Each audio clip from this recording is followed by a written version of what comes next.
Hello, everybody. I had to make us go live to interrupt the absolute fucking insanity that is happening in the studio today.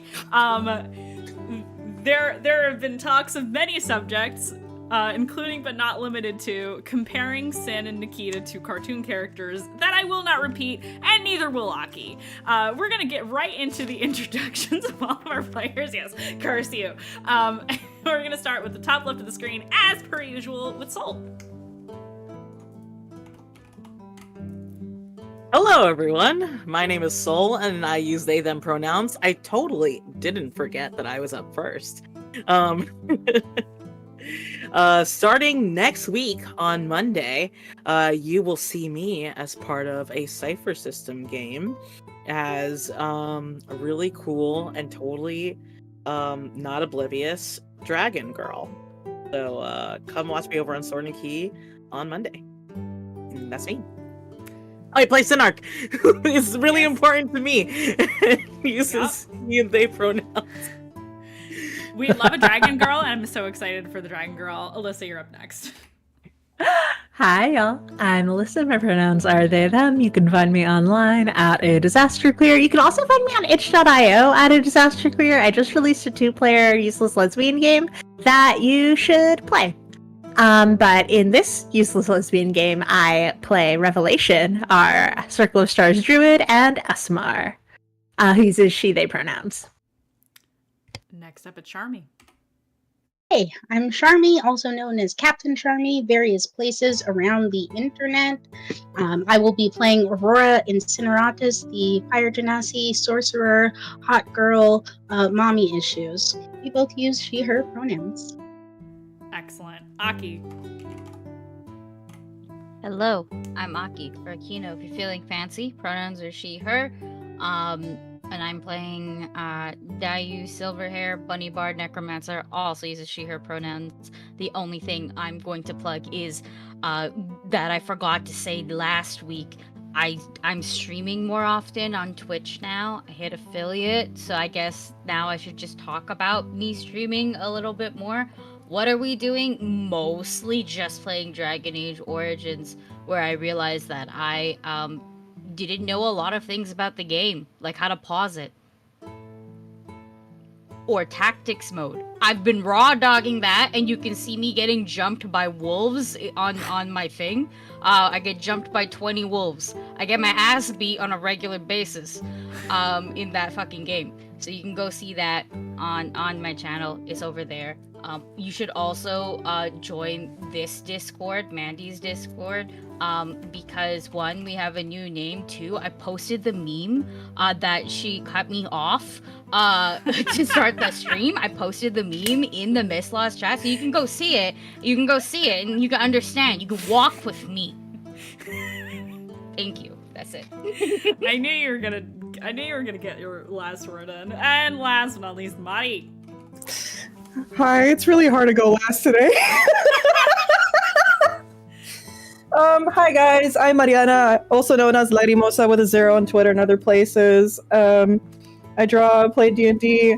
I play Nikita, the Wood Elf Barbarian, and we both go by she, her pronouns. And me. Hello, I'm Mandy, or the Mandy. This is my channel. If you don't know who I am, why are you here? But welcome. All are welcome here. Professional GM, teacher, RPGer. I do the things and the stuff. I'm a GM on this channel. More things are coming to this channel. I also am a regular cast member over on Magi RPG, and I GM over there as well. You can also find me all over the internet on all kinds of actual plays. Seriously, just look me up or look at my card, which is at the bottom of the stream here, if you want to see all of the things and all the stuff. Oh my god, Witty! Welcome in, Witty! We are honored by a user with a check mark today. Oh my goodness. It's so good to see you, darling. So let's get into recap. Which is funny, because I just gave a recap to Alyssa. So we're doing it again. The party finally made their way towards Blackade. You came across a old wizard, probably in his 80s, by the name of Voneth.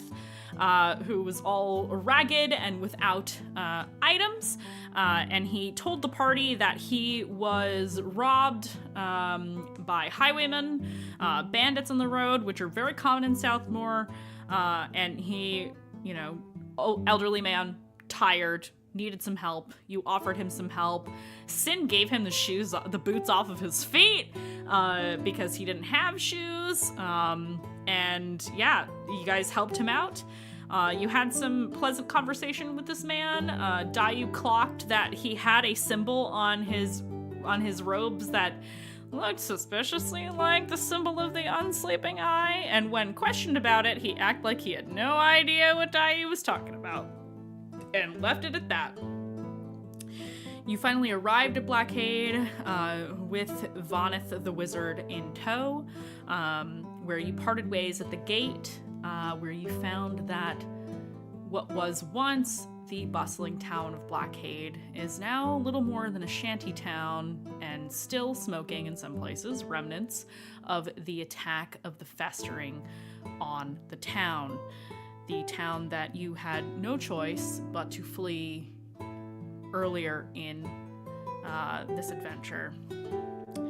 There were a lot less people. Many folks had fled the area, but many folks stayed, including one Ichiro, the proprietor of the Silken Fox brothel. The same individual who modified Aurora's memory after interrogating her about Dayu. He was very threatening. He took away her agency, and it was a traumatic experience that, one might normally never remember because modify memory. But through the power of Aurora's blood, she was able to find the frayed end of a thread in her mind that indicated that there was something to pull. And pull she did with a very successful roll, and was able to remember everything that Ichiro said and did that night.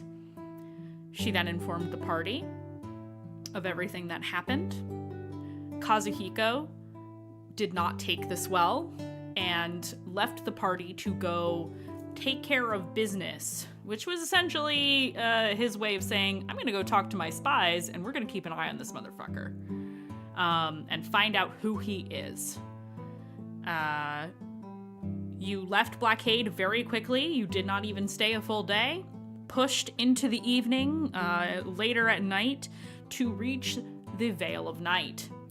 You found the southern gate, the same gate that you originally left your homeland in the beginning of the campaign, and were greeted by the Druid Moss and a retinue of Veilguard. You were let in to the dais that serves as an anchor point for the barrier, and you were able to, when leaving the dais, set up camp for the night and head into Okurai, the capital city of the Veil of Night, the following morning. And where we left off was you were standing on the street outside of the property known as the Incineratus Palisade, the home of Aurora's parents, the home to which you have all been summoned as a group by Nova Incineratus herself, the captain of the Veilguard. And that is exactly where we are going to pick up. Bear with me just a moment.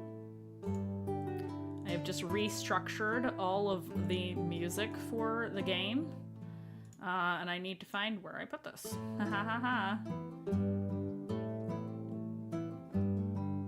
This is not correct. Oh, I put it here. Ha ha ha.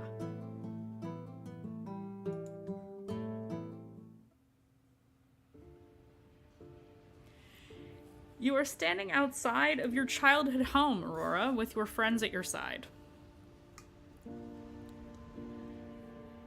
It is a relatively clear morning. There is some breeze. There was rain until fairly recently.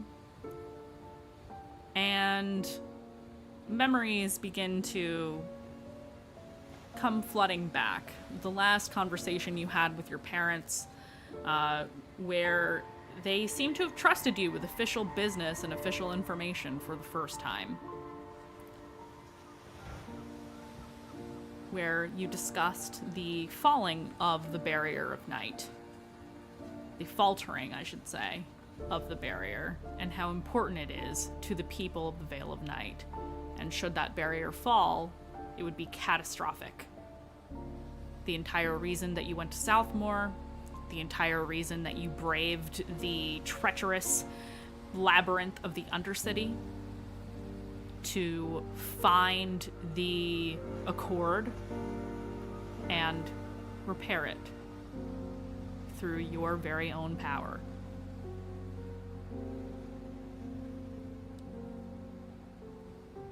Back in the Hallowgate Necropolis, you received a letter from your mother saying that you and your friends... Oh, actually, I will read it once again for everybody at home. Aurora, please return to the Vale of Night at your earliest convenience. It is of the highest importance. Bring your comrades and do not delay. Nova. No pleasantries, as per usual. There's nothing new from Nova.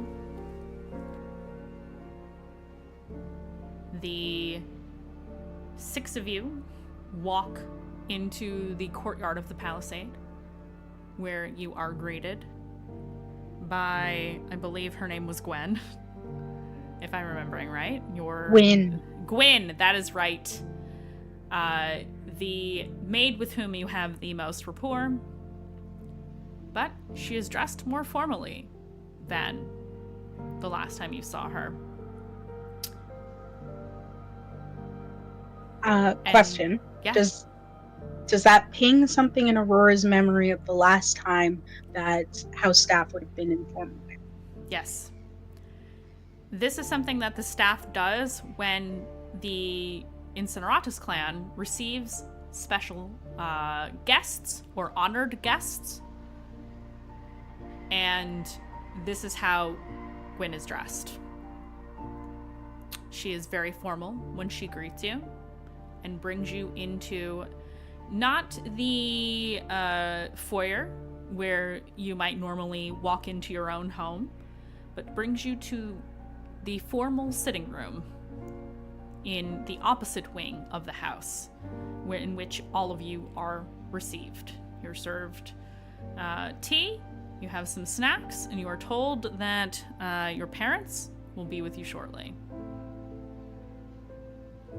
So you are all sitting on whatever furniture is in this room, various couches and chairs, things of that nature. It is not too opulently decorated, but it is stately.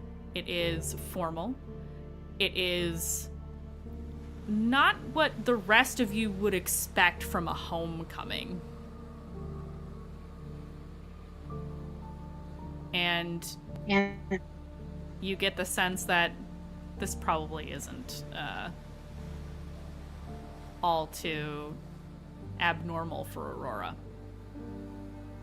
However, Aurora, you are never brought into this sitting room upon returning home. You're normally able to walk in and roam the home as you please. You've been brought to this place where honored guests are brought for business, not family. So she is pacing the walls of that room. Mm-hmm. And every so often she circles back around to Nikita and makes her hold her hand and calm her down for a second. Anytime Aurora needs something, Nikita will just hold her hand, whatever she needs.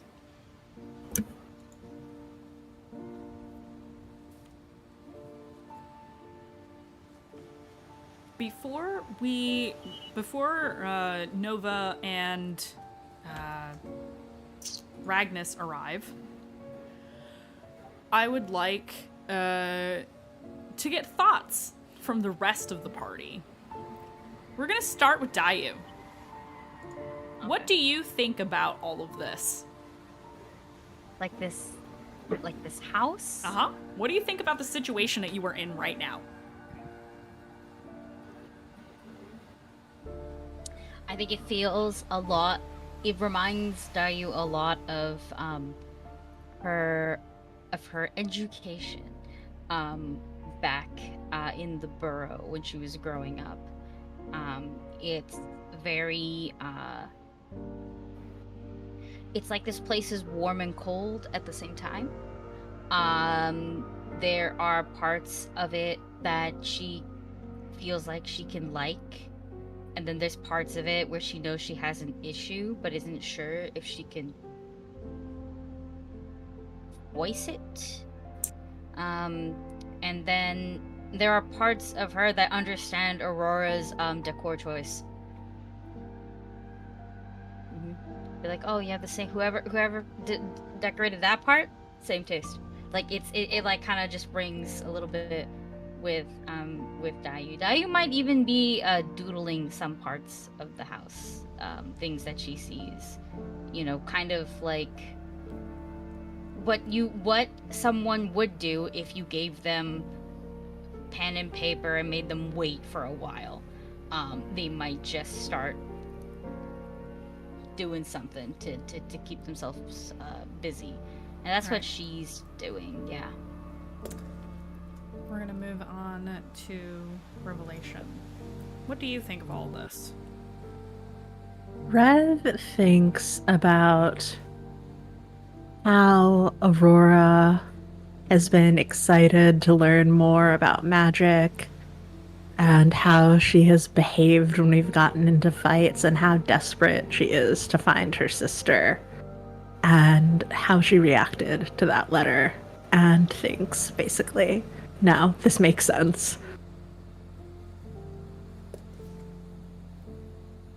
We're gonna move on to Nikita. I think taking this in again, Nikita is thinking about how she once saw this place as like a place of import to now just Aurora's home and something a lot more closely tied to her personally. And her thoughts kind of like branch off from there. Think about Aurora and how she was just someone that she just kind of like saw and admired from a distance at a bathhouse initially, and now they travel together and she doesn't want it any other way, and she really genuinely likes her and cares for her. And in knowing how she feels about her family, Nikita just fucking hopes that her family doesn't disappoint her. Because she wouldn't know what to do with herself, but also how to properly handle the situation with the politics for Aurora.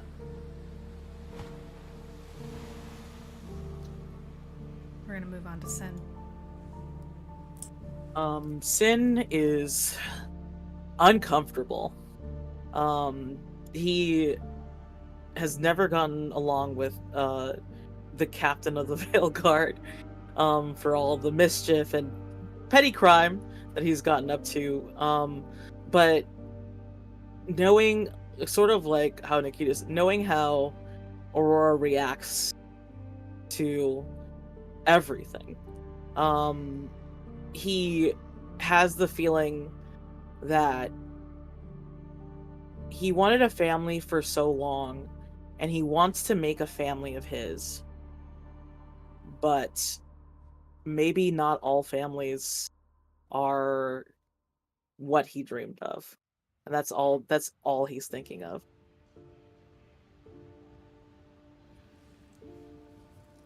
That makes complete sense. And finally, before we move into the next scene,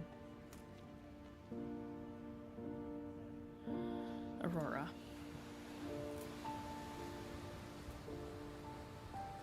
This is a formal space. Formal means Good news or bad news? And it could be either with my mother. I want it to be good news for once.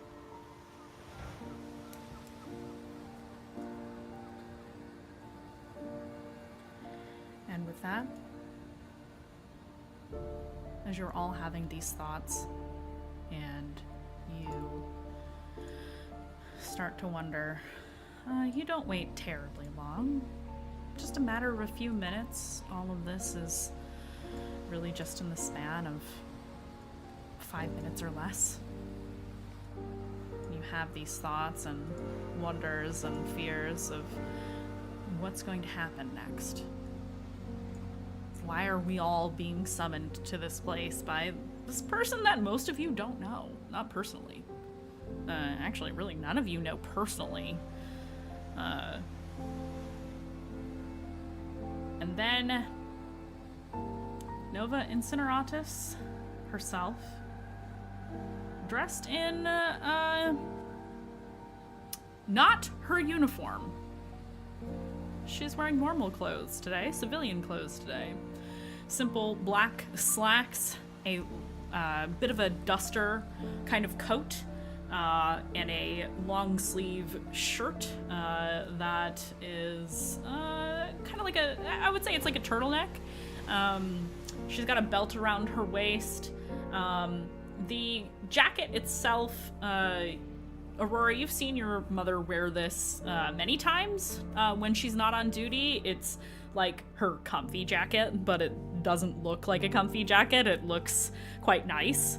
But this is honestly like what your mom kind of chills in at home. But she looks very serious. Your father is in tow, Ragnus Incineratus. He follows in. He's got his staff, which you know that he sometimes walks with it, not because he needs to, but simply out of habit, because he carries it around. He uses it for his work. And they both file in, and are you all sitting? Do you stand when they walk into the room? Aurora is standing. Okay. If Aurora stands, then Rev will stand. Same. Okay. Mhm. It's Aurora's house. we Oh just- no. Sin stays. No, he's trying to be more mature. He would also stand, but he's the last to stand. Okay. That's fine. So as you all stand, because this was a formal, not an official summons, but a more formal summons. Your mother, she gives you like a little bit of a half-hearted smile, Aurora. Like, she's glad to see you, but she's not super thrilled about the why. And she says, "Oh, no need to be quite so formal. Did they really put you in this room? It's fine. Please sit." And she walks up to you, Aurora, actually, and she says, "I hope your trip back wasn't too bad. I know Southmore can be tricky." It was better than the journey there. Oh. Well, that's an improvement, I suppose. And you guys don't normally do, like, the hugging thing, but she kind of, like, holds an arm open to you, like, if you want. Like, a half kind of hug. And it's not even awkward. She just, like, fully, like, does it like it's natural. She's not acting, though. She's genuinely glad to see you. And Aurora accepts it, but clearly has some confusion on her face that this maybe is not the ordinary way we interact. And your dad hugs you like he normally does, which is completely in the norm for y'all. Yeah, he gets the full snuggle. Oh, yeah. And they both sit across from the rest of you. They're not dressed formally. They're dressed in, like, regular, really, for lack of a better term, civilian attire. They're wearing like more now. They're wearing just like regular clothes. Your dad looks like an archivist kind of always, even when he's not in his uniform. And your mother always seems to have like a little bit of a military edge to her, even when she's in civilian clothes. It's just who she is. It's just her bearing. You could put her in, you could put her in workers' clothes and she'd probably still look like a general. It's just who she is. And they sit across from you, and they're not too stiff. They don't look angry or upset or anything like that. And they, they're given tea quickly because you've all already been served, refreshment. And Nova says, I apologize for my note being so short, but with everything that is going on there, I had to be careful with my words. So I do apologize if my letter alarmed you. I could have used magical means, but I didn't know if you were going to be in an area in which you could receive such messages, given that you were in Hallowgate. Yes, fair. It was a little bit difficult sending back and forth, but is now the time to share? I've been thinking about it since I received the letter, and I just want to know what's wrong. Yes, I agree we shouldn't delay in having this conversation, as there are a few things we need to discuss. And she looks over at Ragnus, and he nods, and he will sit up straight and take the staff and tap, tap, tap on the ground. And Aurora, you've seen this effect before, but it is the first time for the rest of you. Energy, in the shape of a sphere, emanates from the staff, encompassing the room until it coats every surface, and there is a faint shimmer over every wall, every surface, except for yourselves as living creatures, and it vanishes, the shimmer. And Ragna says, yes, we may speak freely now. Anything said in this space cannot be overheard. It cannot be spied upon. I have, and he kind of, with his finger, taps the edge of the staff. This tool allows me to make safe any space from prying eyes or ears, physical or otherwise. So, anything you need to say or disclose may be said safely here.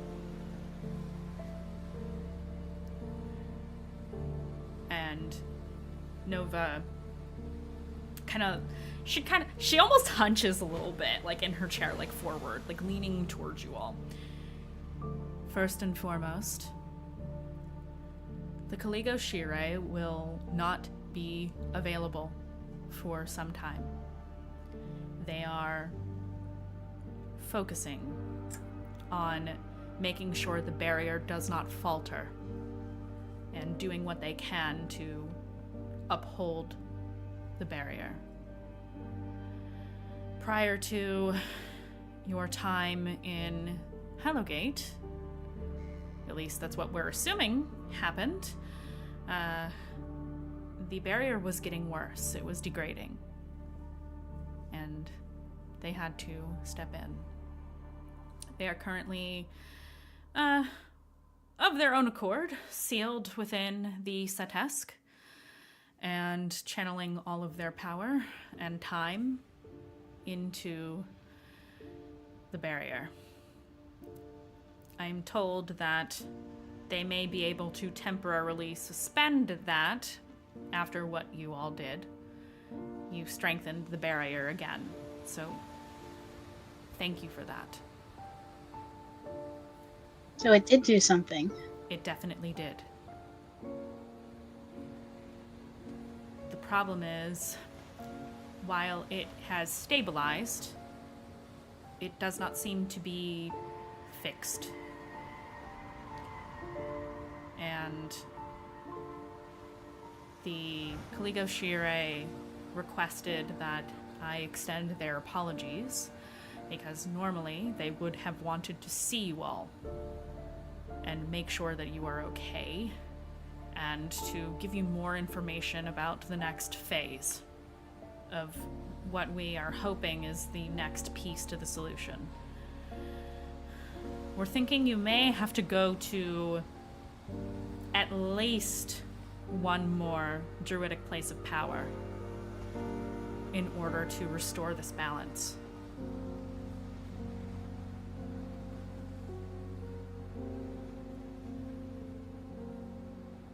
Well, we are headed for Elysia after this visit. Excellent. There is a place of power there, as you all know. If there are any resources we can provide to make that easier, please let us know, and we will see what we can. I'll do whatever I need to do to make that easier. Traveling in Elysia this time of year is difficult. The snow is high, so whatever we can do to help you. I may as well ask, because we looked into this in Hallowgate, but do we have any means of connecting to the teleportation circle that exists in Elysia? I do think the Kaligo Shire is probably most likely to be able to do that, but hopefully there's someone else if not. Well, it's technically not classified, so I can tell you this, not that it matters, and she motions to the room. There is a teleportation circle in Ogurai. However, it is sealed. The Kaligo Shire sealed it when they sealed themselves into the Setesk because of other things that will get us slightly off track, but I think it is, well, I know it is something that we need to discuss. An envoy was sent to the Vale and spoke to myself and Lady Irgon to warn us that Okurai will fall. Warn or threaten? Warn. Oh, I am what? taking it as Yeah. a threat because nothing overt has happened as of yet. However, that individual was not ever truly here. So there was nobody to detain. There was nobody to question.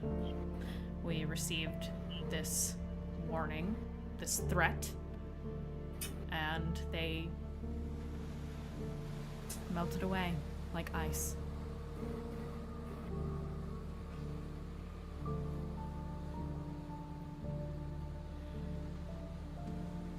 Mandy, Yes.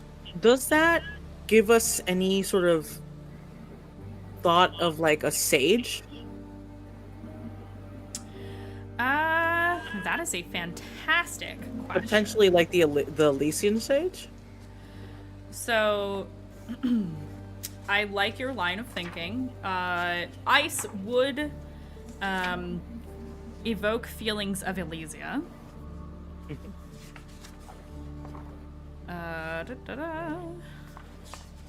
Consulting the ancient notes. Page should I put that on? I really should just be looking in my document, but I like looking in the book better.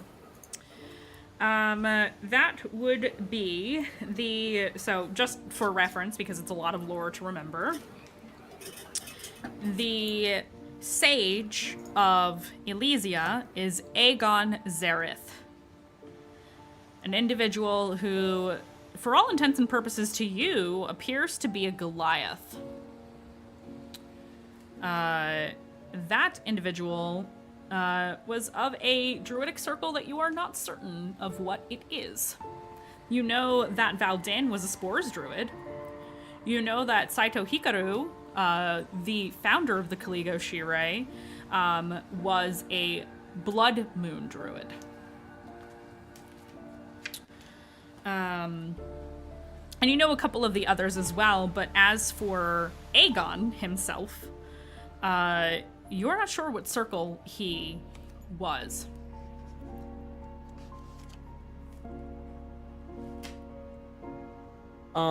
He does ask Nova, was it a Goliath man? No, it was... I'm not sure if they were human or not. They wore a mask.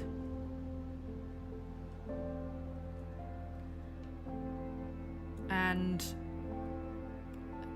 it was faceless of sorts. Just a plain black mask. No features.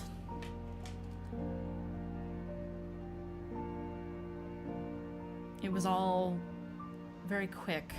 They applied to have an audience.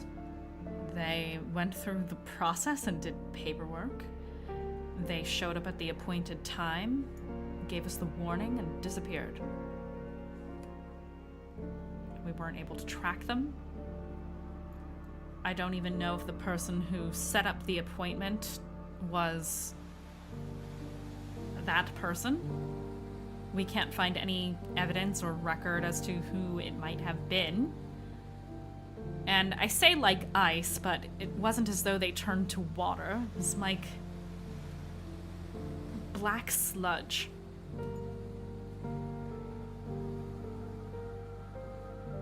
Had a terrible odor. That was a threat, then, not a warning. They seemed quite sure. But it was a smaller individual. I thought perhaps elvish, but, you know, smaller in stature, more lithe looking, not very tall. But they were difficult to look at. Difficult to get details. Like, you can see her brow is furrowed because she's like trying to remember. I have seen similar effects before, not items, but not a person. So, we're still investigating that. That was less than a week ago. Do you still have the sludge? It dissipated. Trust me, that was the first thing I thought of to collect, but there was nothing left. Even Irgon wasn't able to reverse it. I wonder if Blackade got a similar warning.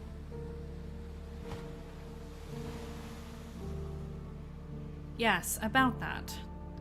We also received word from Lord Hallowgate and information about what happened at Blackade. I presume the story he told me is the same one you told him. And he has extended offers of aid to the Veil of Night, and we are currently negotiating the extent to which he will be allowed to assist. Good man. Outside of the Veil. Speaking of,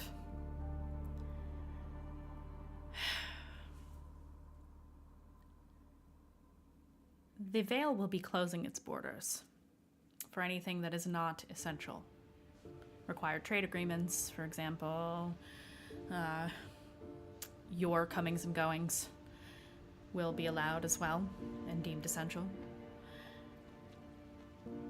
But even if Lord Hallowgate does form an alliance with the Veil of Night, I do not feel comfortable letting anyone who has not already been to the Vale access.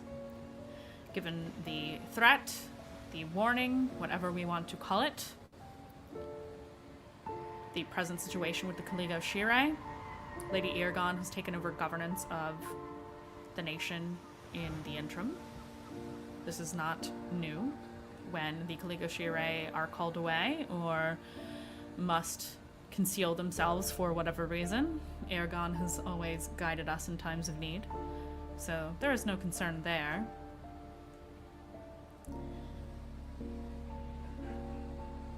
And she looks to Nikita. I already know you know who she is. So there is no need to keep secrets in this room, I should say. She sees the blank look on the rest of your faces and looks to Nikita like, oh, you didn't tell them.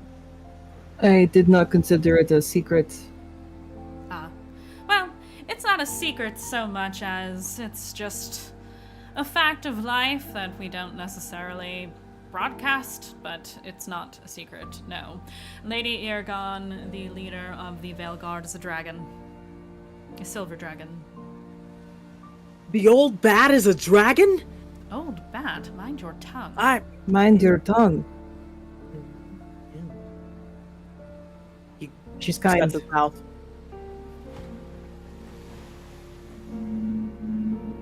Don't worry, I'm Oh, not she's here to been here the chastise whole you. time? Oh, she's been here for hundreds of years. She's been here since the Shattering. Before the Shattering, actually. This was her Wow. home prior to it becoming the Vale.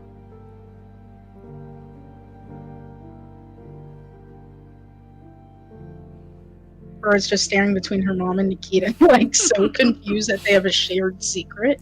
It's really not a secret, technically. It never came up. I don't think of any context where saying, by the way, Eragon dragon is there. You know, it never occurred to me to just divulge the information. She nods. I wasn't expecting you to divulge, I'm sorry. I just assumed on the road that you would get to talking, and I shouldn't have assumed. We talked a lot, just And- not about that. And this is why the Vale Guard would be very pleased to work with you at any point in time after all of this oceans is over.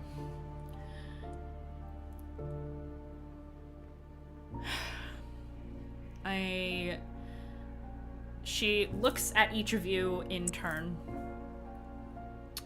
And she looks to Dayo. She does look at Kazuhiko, who is just kind of politely standing kind of off to the side, because this isn't really his meeting, he's just here. But she looks to Dayu. Miss Silverhair, I also have news for you.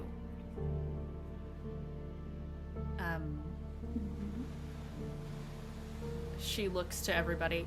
I don't know if you would prefer a moment of privacy, or if you are okay with speaking freely amidst your comrades here.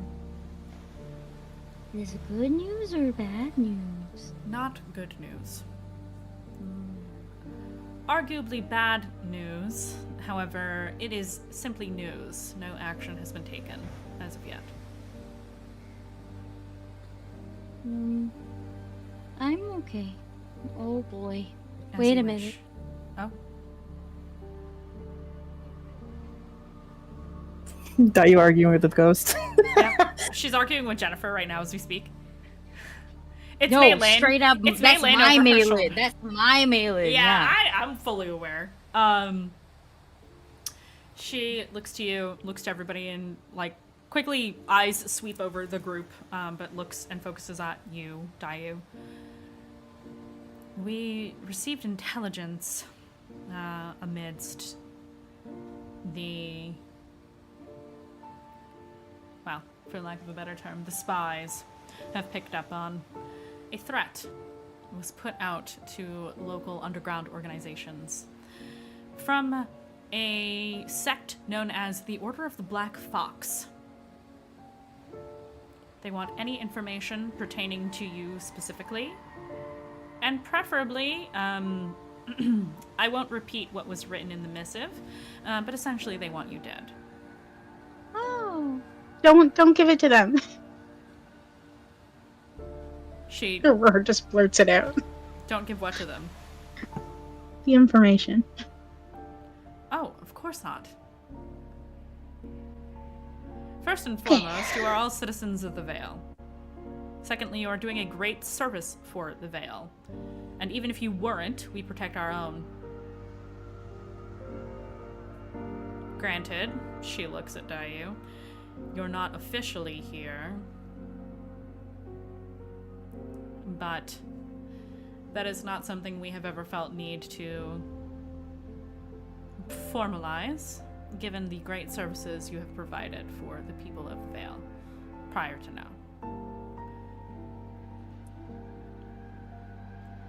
Yes, we know you are not Maylin. Don't worry about it. Okay. We have always known. We just decided to leave you alone, because what's the point? I never really used her name either. That's true. You just look exactly like her. That happens when you have children. Why am I telling you this? You know. I am well aware.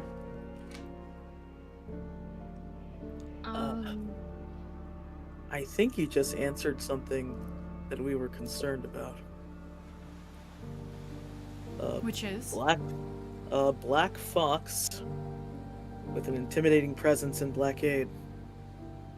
Blackade, you say? Kazu will off to the side. Yes, Lady Incineratus.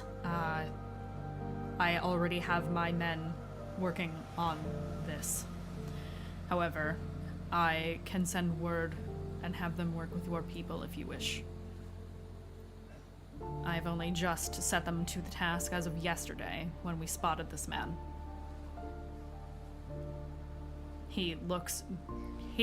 Aurora, you can feel eyes the back of your head, because Kazu's looking at you. I think she'll suddenly, try to shake her head, but make it not seem obvious to her mother. I'm gonna have her roll. Okay. Oops, I forgot to get my dice out. We'll see if she has those I did all this mind-reading prep mama and- parrots. Oh yeah, Mama Bear mode? Hell yeah. Uh-oh. Ooh. Mama Bear clocks that. Got an 18 on the die, and I don't want to tell you what her plus is for perception. It's quite a lot. She takes note, but she doesn't say anything. She doesn't push. But you can tell she noticed it. Kazu will simply say, "This man is of great interest to myself and the Red Fang clan at this point in time. So I'm more than happy to have my spies collaborate with yours. I want to know who this man is, and if they are connected to this Order of the Black Fox. Honestly, the facts would indicate that they are one and the same." And Nova will nod and say, "Yes, we can... Let's have a meeting before you leave the Vale to coordinate our efforts. Lord Redfang, I would be honored." Now that that's out of the way, she kind of dusts her hands off. That is most of the official business.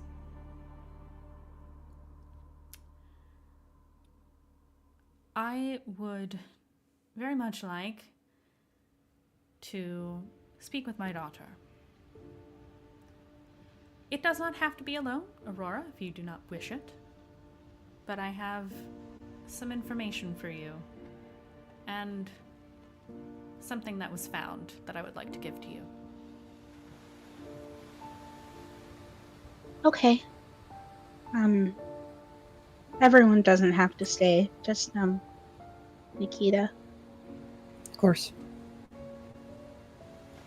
There's a drawing room across the hall for anybody who wishes to step out. I'm not going. That's up to Aurora. I don't want to force anybody to leave. You can all stay if you wish. It's up to Aurora. She looks at you to see if you say anything. Can I insight check my mom to Yeah. see if I think this is going to be something Aurora would feel self-conscious to have in front of the group or not? Sure. Sure. Cool.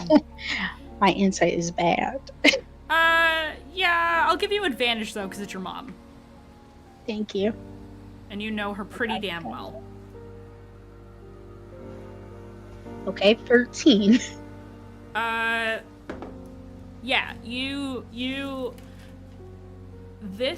can see the set of her jaw, the look in her eyes. She wants to talk to you about Dante. She's got that look on her face that she gets whenever you talk about Dante together.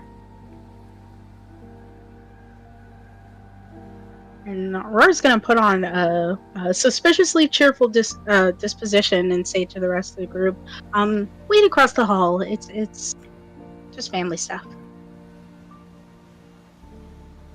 Me too? Mm-mm. Okay. Yeah, you can say if you want to. And her face clearly says, please don't leave. Mm-hmm. Okay, so... She'll stand close.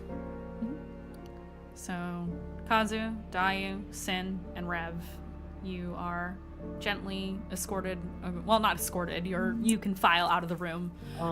There is a sitting room across the way. I have a question before we Sure. go. Sure, absolutely. Charmy, Aurora knows of Sin's, like, friendship with Dante as he grew up.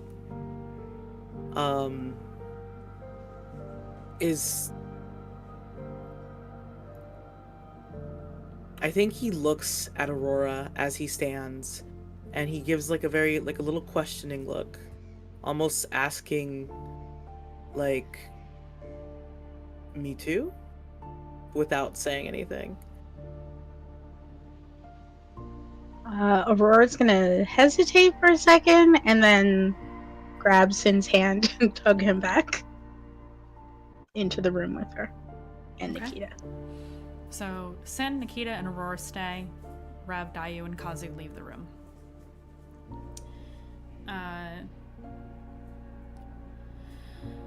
Nova kind of sighs,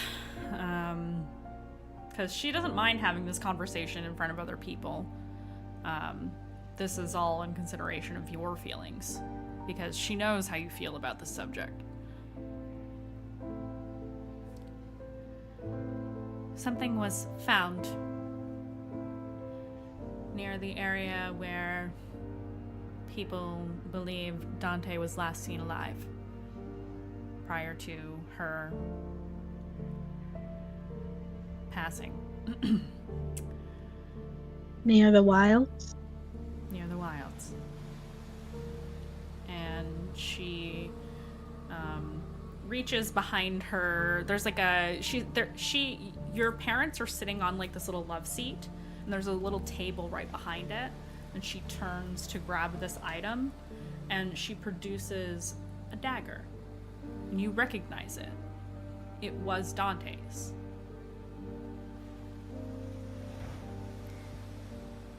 They found this half buried by time, rubble, vines, and things like that, and she holds it out to you, and you can see that there is a small embossing in the metal of the hilt. That is the seal of the Incineratus clan, and she offers it to you.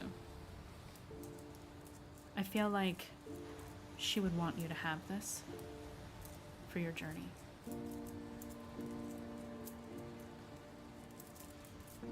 Aurora takes a long time of like staring at it and maybe for a moment forgets that there's even anyone else there. She patiently waits and says nothing to egg you on or question you. She just waits because she knows how you feel about this. and trying to keep a handle on the swirling emotions that she's currently feeling that are interacting with her magic and causing her, I think, to have some visual representation of it. She'll reach for it and kind of whisper half to herself, "Thank you." Of course. I know how close the two of you were, and it is difficult for us all to be without Dante. But I think no one is more deserving of this than you. And in light of this new evidence, I wasn't going to tell you this, but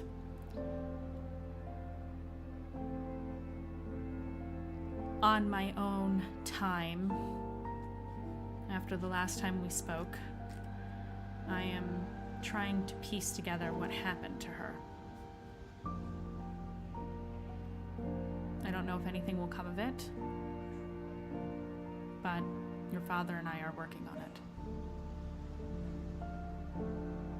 Really? Yes. I don't want you to get your hopes up. I just want to know... I want to know what could have... She gets emotional. I want to know what could have bested her.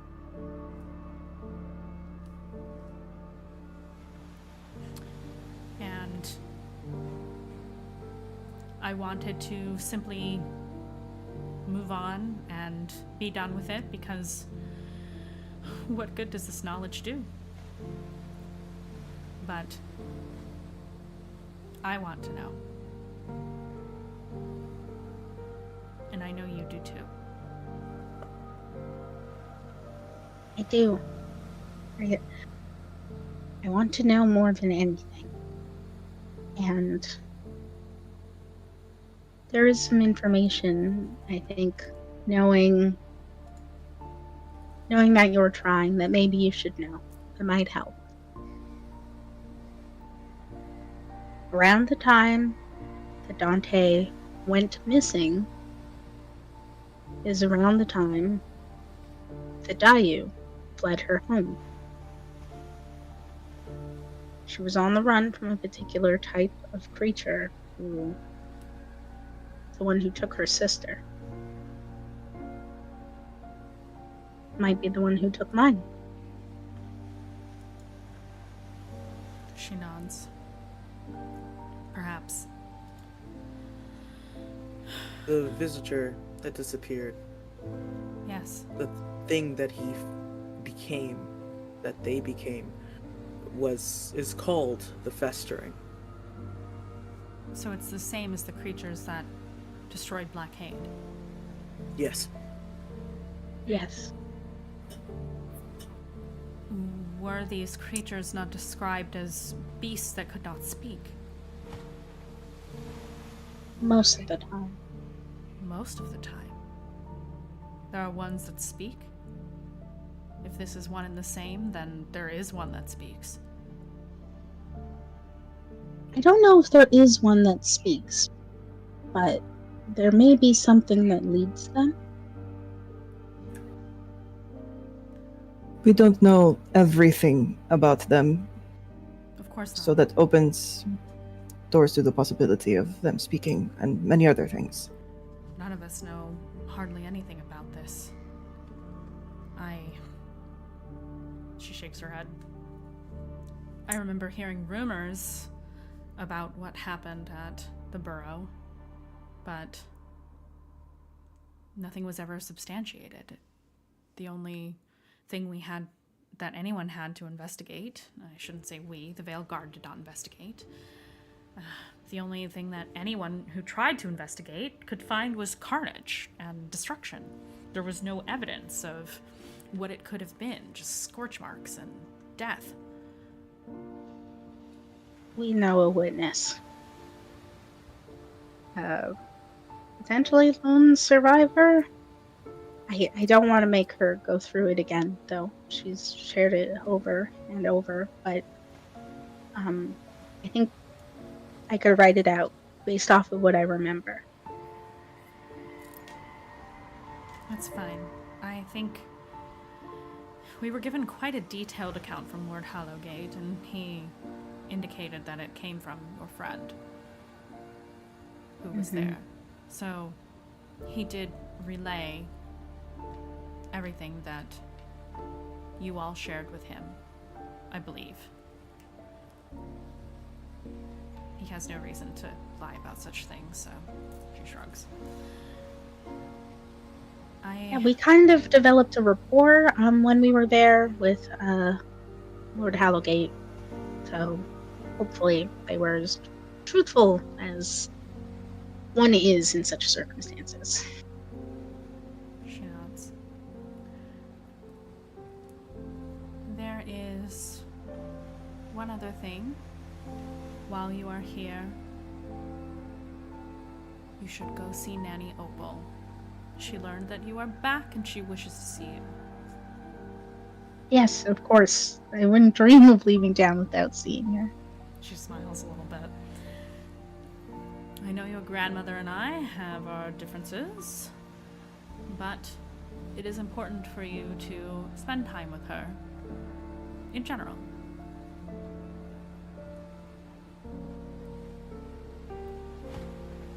Her bloodline is yours.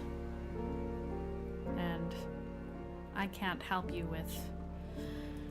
She wiggles her fingers. Magic. So... Yeah. You'd be impressed at how far she's come. I should like to hear about that. But perhaps we can save that for dinner? Later? Or at least once before you leave? I think dinner would be lovely. I double check with everyone, of course, but Yeah, of course. I'll be here. Don't know how long you're staying in town. You probably shouldn't dally too long, given the circumstances. Much as I would like to have you stay. But we don't know how long this next leg of the journey is going to take you. So, if you can spare me some time before you go, I would appreciate it. I will.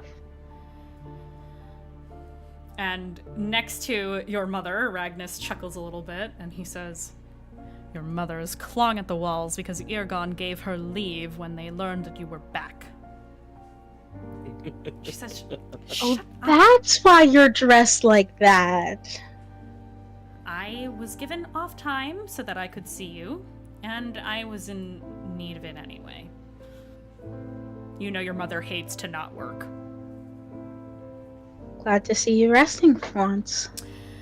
Yes, I'm told in my old age I need to, and she looks at Ragnus, I need to relax a little.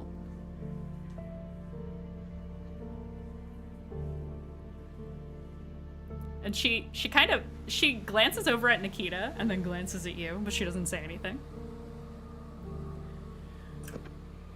Sin Nikita tries to go unflinching. Sin smirks as soon as Nova looks between the two of them. Uh-huh.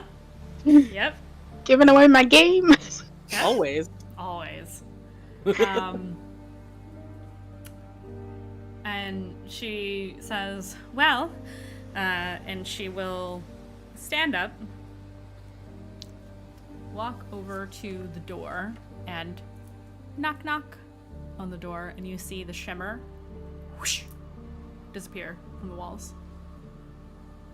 And she will peek her head out the hallway and say, the rest of you can feel free to come back now, if you wish.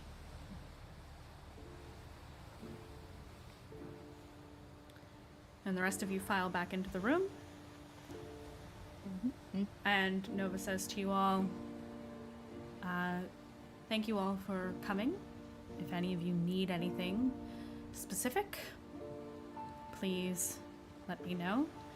As for the teleportation circles, we do not have access to teleportation circles of other nations. If the Okurai circle was not sealed, you would be able to use it to go to different areas of the Vale. There is one other smaller teleportation circle at the tree. But, she just kind of,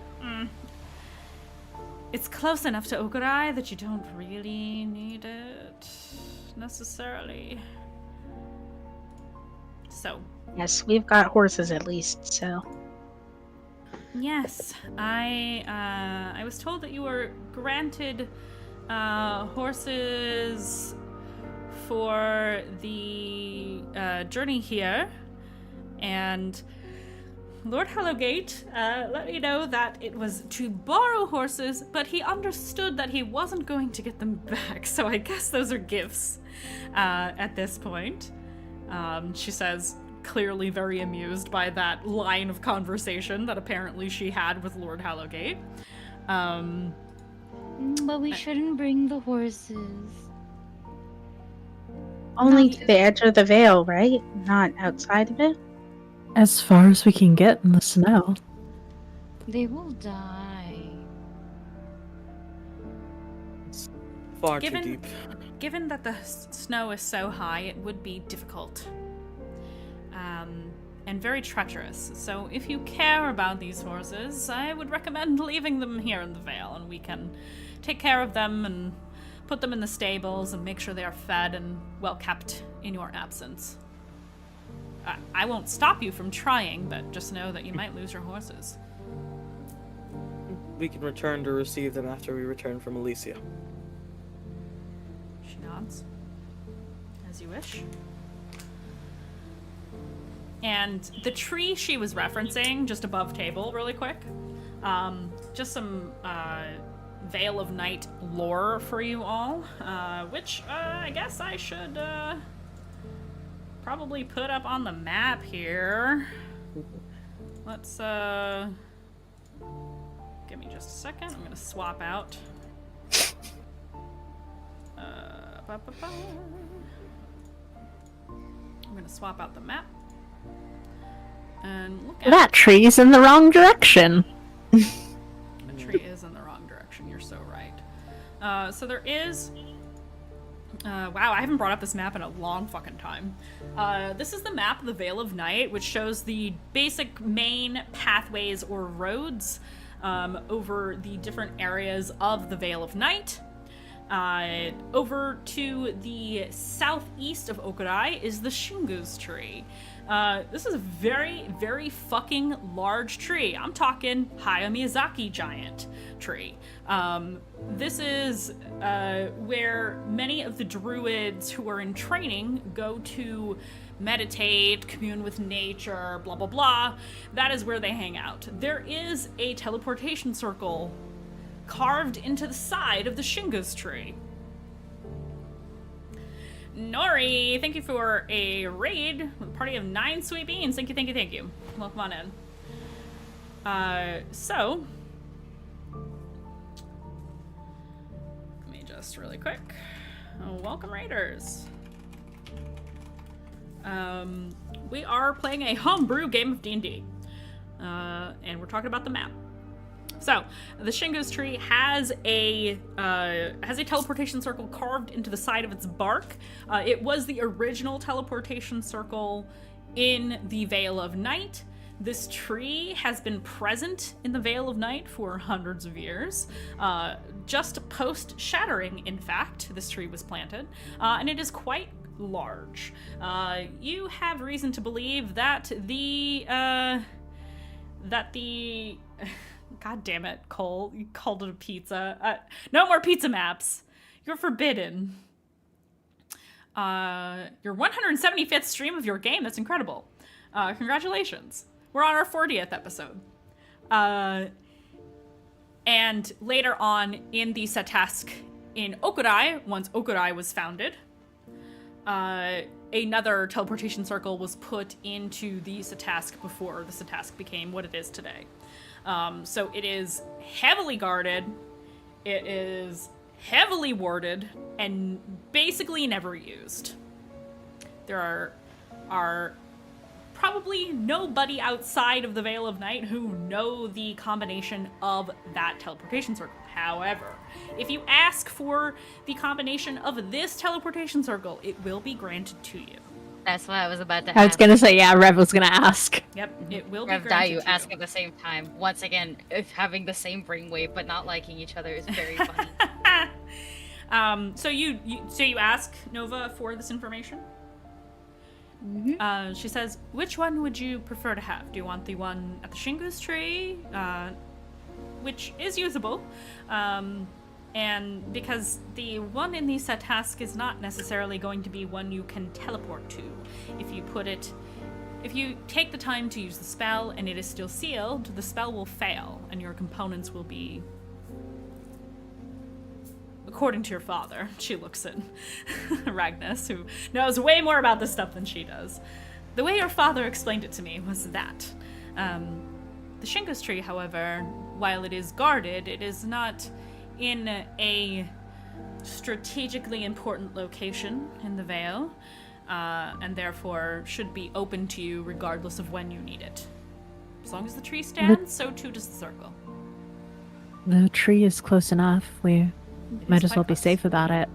Oh, it's just a couple hours walk outside of the city, so yeah.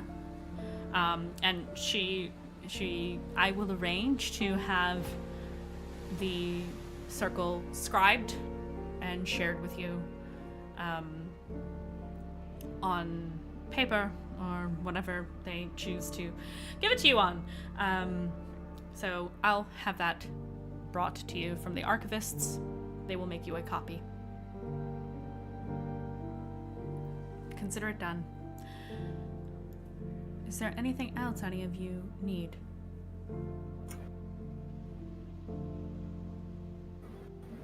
Should we talk supplies or?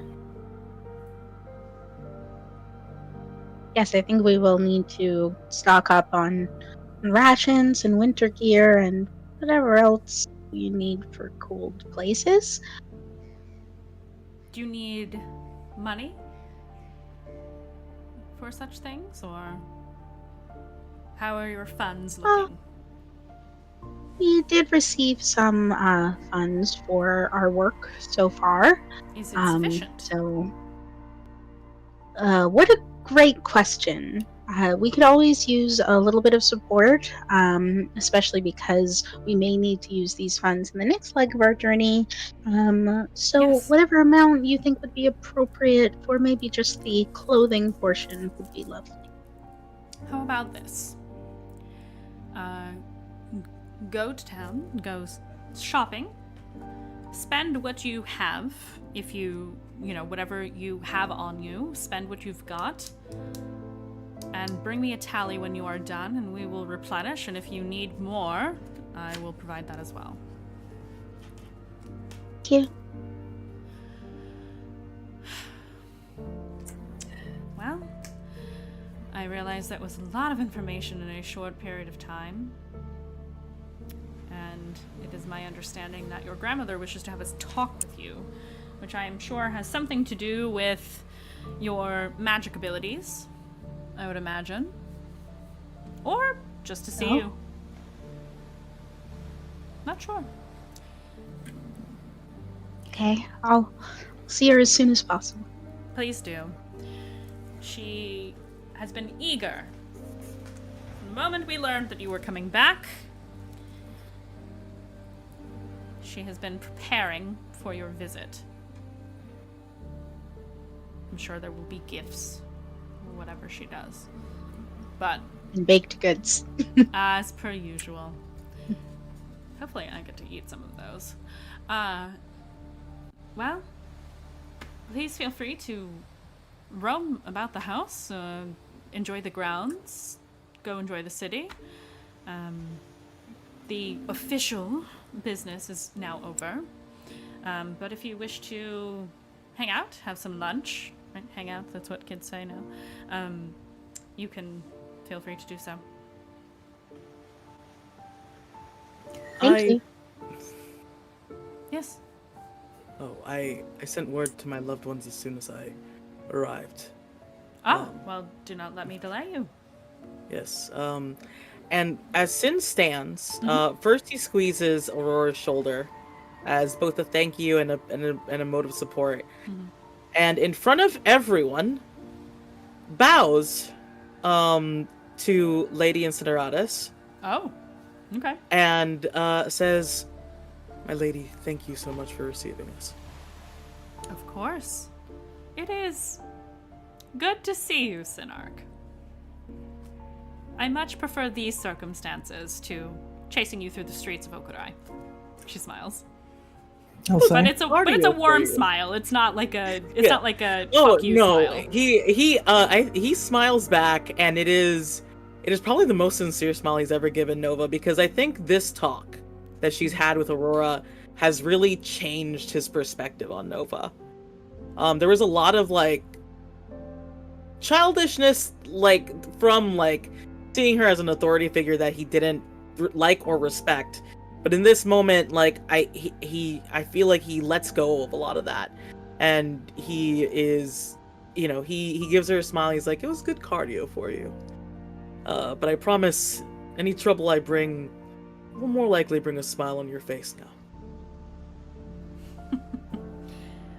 And Revelation, Nikita, Dayu, it's good to see you all, though most of us have met briefly at the very least. It is good to re-meet you and see you again. It's nice to see you as well. Nikita, could you actually wait a moment? Just sure. A moment. And the rest of you file out because she kind of Including gives Aurora? Her eyes dart to Aurora like, what the fuck? You don't have to go far. You don't have to go far at all. I just need a moment. I smile Aurora at will Nikita step like she's out. getting called to the principal's office. That's the smile. Now I'm out. So the rest of you step out. Kazu definitely exchanges a look with you, Nikita, like you just say the word, and he'll step out last. Kind of probably pushing Aurora very gently along down the hallway. Like, Who's "Come standing on, in the doorway? come To on." Kazu, I think she'd convey a joking "help me" in her eyes. Yeah, he picks up on that. He very gently ushers you, Aurora, down the hallway and says, "If Lady Incinerata says she only needs a minute, I doubt it will take very long." She could do anything in that minute. You don't know. Did you notice any albums of baby photos in the room? In the formal receiving room? Yeah. No. I don't know what she's gonna do with her minute. Oh, Jesus. Just embarrass her daughter as hard as possible. Here, look at these embarrassing photos in a world where photos don't exist. He has a lot of ways to embarrass Portraiture. Aurora. This baby Yeah. portrait that Baby I had portraits. specifically made of Aurora's naked baby bottom. She's like formally posed, but like an infant. Something Yes. akin to like a first communion photo that's like just not landing well. Oh no, there's portraits of that all over the house. Yeah. Sin says as he starts to slip away, "Oh, I think I saw a shovel in that room." So she just kind of looks at you and says, "I meant what I said about working with the Veil Guard, if you choose to do that. I know Iragon is very keen to work with you. But that's not the reason why I had you pause." I mean, I'm still interested, but I don't. What did you need, my lady? I simply wanted to say that as a warrior, as a person, you have garnered much respect amongst the Veil Guard, including myself. And don't think I did not notice how my daughter looked at you. And she smiles. I think it's nice. Whether it is serious or not. I will not pry. I will not ask. Simply know. I approve.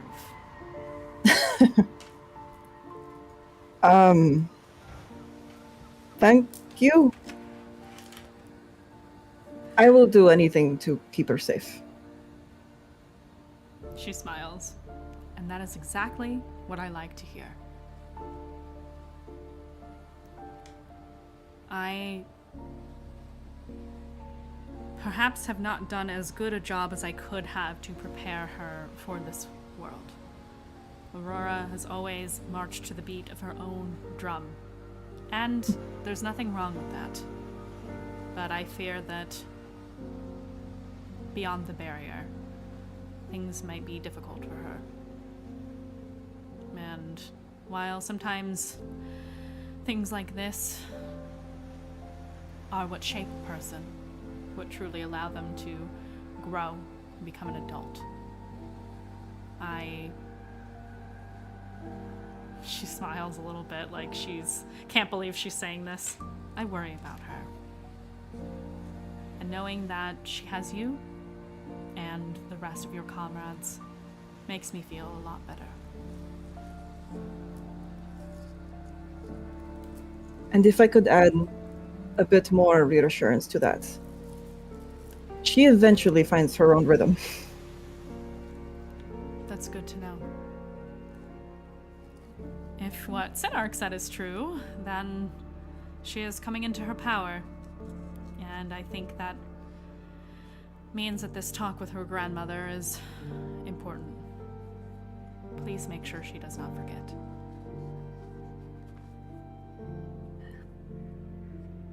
I don't think she can. No, I would imagine not.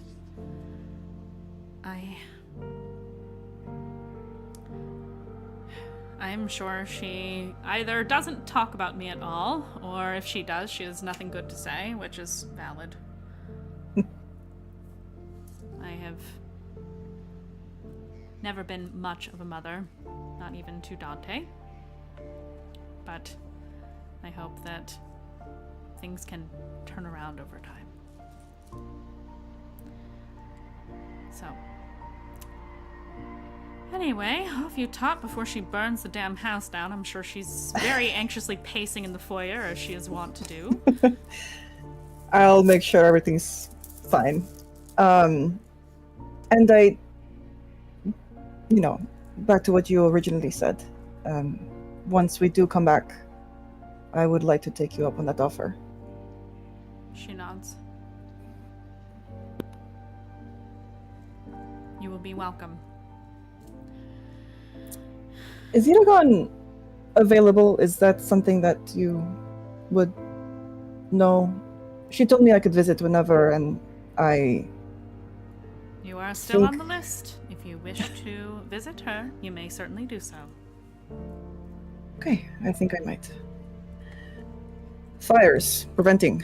I will go Yes. now. Thank you. Thank you. And she'll bow.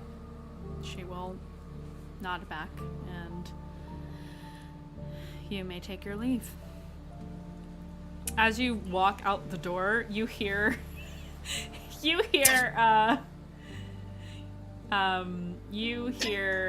Ragnus say to Nova, "Wait, so I thought we were going to good cop, bad cop her. Or do we not do that to people she dates? Was that only for Dante? I really don't want to put, I don't want to put her through any perceived threats." And she starts laughing. It's nice. She needs something stable in her life. I hear this as I leave. Yeah, you hear this as you're walking down the hall. You definitely pick up on it. She's gonna pause, process what she just heard, and then just keep walking. Like, oh god, jeez. Yep. as we out to the courtyard. I don't think Nikita's dead yet. I'd feel it. How long do you think I should wait before I message her? Because I've specifically Good stood lord. here because it's exactly 100 feet away. And so if I point in the right exact direction, I think I could get her. My mom wouldn't kill her if she wants her to join the Veil Guard. You don't want to distract and make her falter in the middle of combat, right? Hold off on your message. And with Oh, that, I pouting. think this is a great place to take a break. Sorry, I was trying to find a good pausing point. So we're gonna take a quick, 10-ish minute break. And we will be back shortly. Everybody, please get snacks, hydrate, get up and stretch your little leggies, and we will see you in about 10 minutes. See you soon. Bye. Huh. And we're back. Hello, everybody. Okay, so a lot happened in the first half. A lot happened. A lot of things were revealed, and that's just the start. So you all are standing in the, you're in the courtyard of the Incineratus Palisade. Nikita, I almost said Aurora. Nikita, you just had an interesting talk with Nova Incineratus, Aurora's mother, in which she basically was like, you two? Thumbs up. Fully approving. And, I think it only makes sense. Aurora's mom has been trying to recruit you for a hot minute now. And so seeing that you and Aurora are potentially a thing, she's just like, I'm just going to preemptively tell you I'm good with this. Join the family. She needs a warrior daughter. So she's fully just going to adopt you to the family. I'm totally kidding. So yeah, that's where y'all are at. You're waiting for Nikita to emerge from the building. I would also like pizza. How come you didn't bring me any? Here you go, I can share. Oh, thank you. Om nom nom, delicious. That's method acting, folks. We're just gonna, and that's on that. So yeah, let's get right back into it. Nikita, you have now exited the Incineratus Palisade after having that interesting talk, a pleasant talk with Nova. When you come out, Aurora does immediately run up to you and grab your hand and go, "What did she do? You're fine, right? You look fine, but are you really fine? Did Do I she look use hurt? psychological warfare on you?" I'm unsure, but if I'm okay, I guess it didn't work, right? I'm gonna go with that means she didn't use it, but as long as you're fine.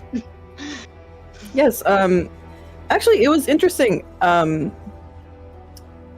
She just said that she approved of me. She, what? Yes, She approved of you? yes. I thought. What? Well, I mean, she actually was very upfront about it not being specifically about a professional situation. It was regarding you. So, and your father didn't try to kill me, so that was nice too. He couldn't. Mom could. I believe that. First. Wow, I've never heard her say that about somebody who I brought in the house before. She spoke very highly of you. You should know that too. Thank you. I mean, I knew she would like you, but it's reassuring to hear it, for real. I've never in my life had a conversation like that. Yeah, she's kind of weird, but I don't really know how to get around it because she's my mom. She's just like that. But as long as she was kind to you and didn't like say anything super weird or force you to make any promises, then we're good. Well, she didn't make me do anything, so that's... Wow. It's really interesting. She called me stable. I didn't want to correct her, but I guess... She really does like you. That was on their own, though. Not to my face.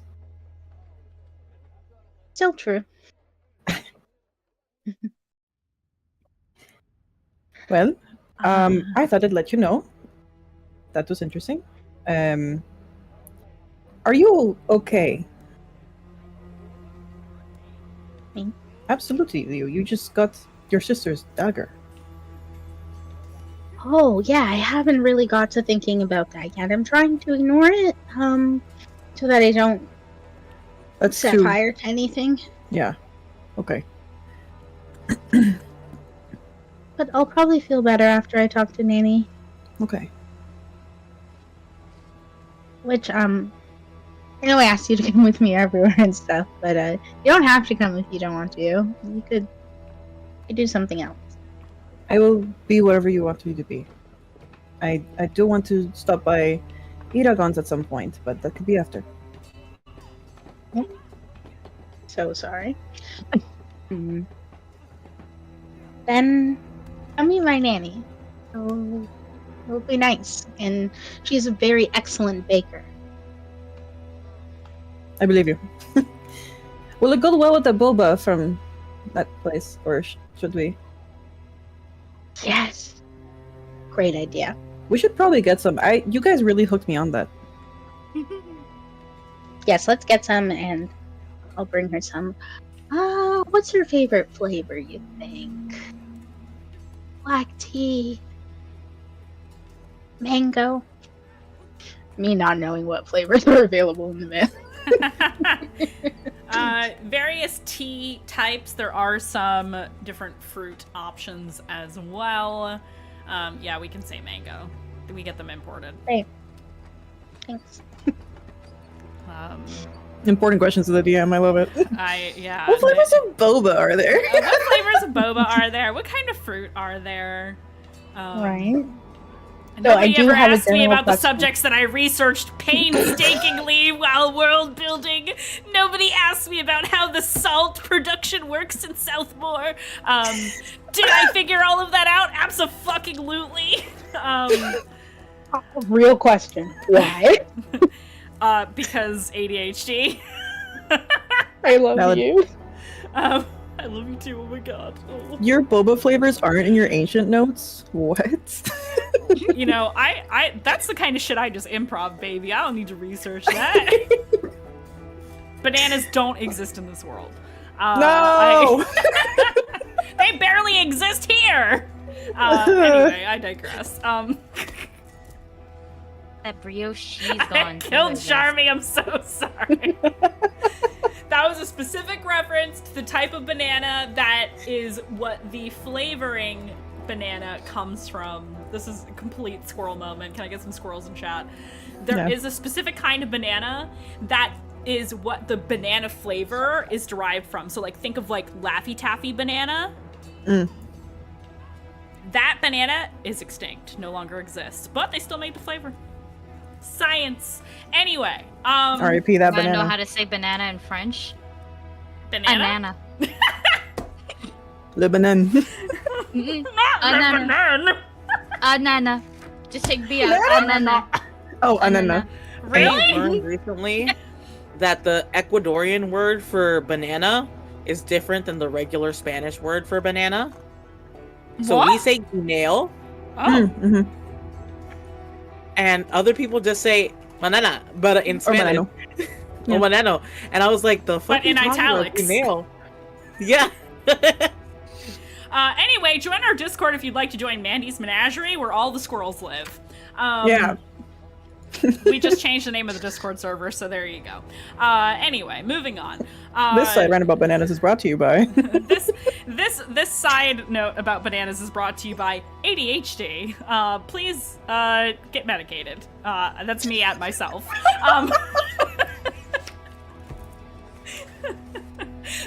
Moving on. Oh boy, the monster's hitting. God, fuck my life, y'all. So, are you going into the city to get boba? Is that what's happening? Is that what we're doing? Oh, Fusca, rating with a party of 27 sweet beans. Welcome in. You just missed the most incredible squirrely rant I have ever done on this channel. That's not true. Not ever done. I have definitely had worse squirrel moments. Welcome, everybody. Insomnia, welcome. Frandy and friends, welcome. Fusca, thank you so much for the raid. It is so good to see you. I hope you're doing well. Hope you had a great stream. Oh, cheesy hearts. What a cute emote. I love that. I want it. Oh my god, I love that. If you don't follow Fusca, you should go do that. Shout out Fusca. If you don't already follow Fusca, what are you doing? Please go do that.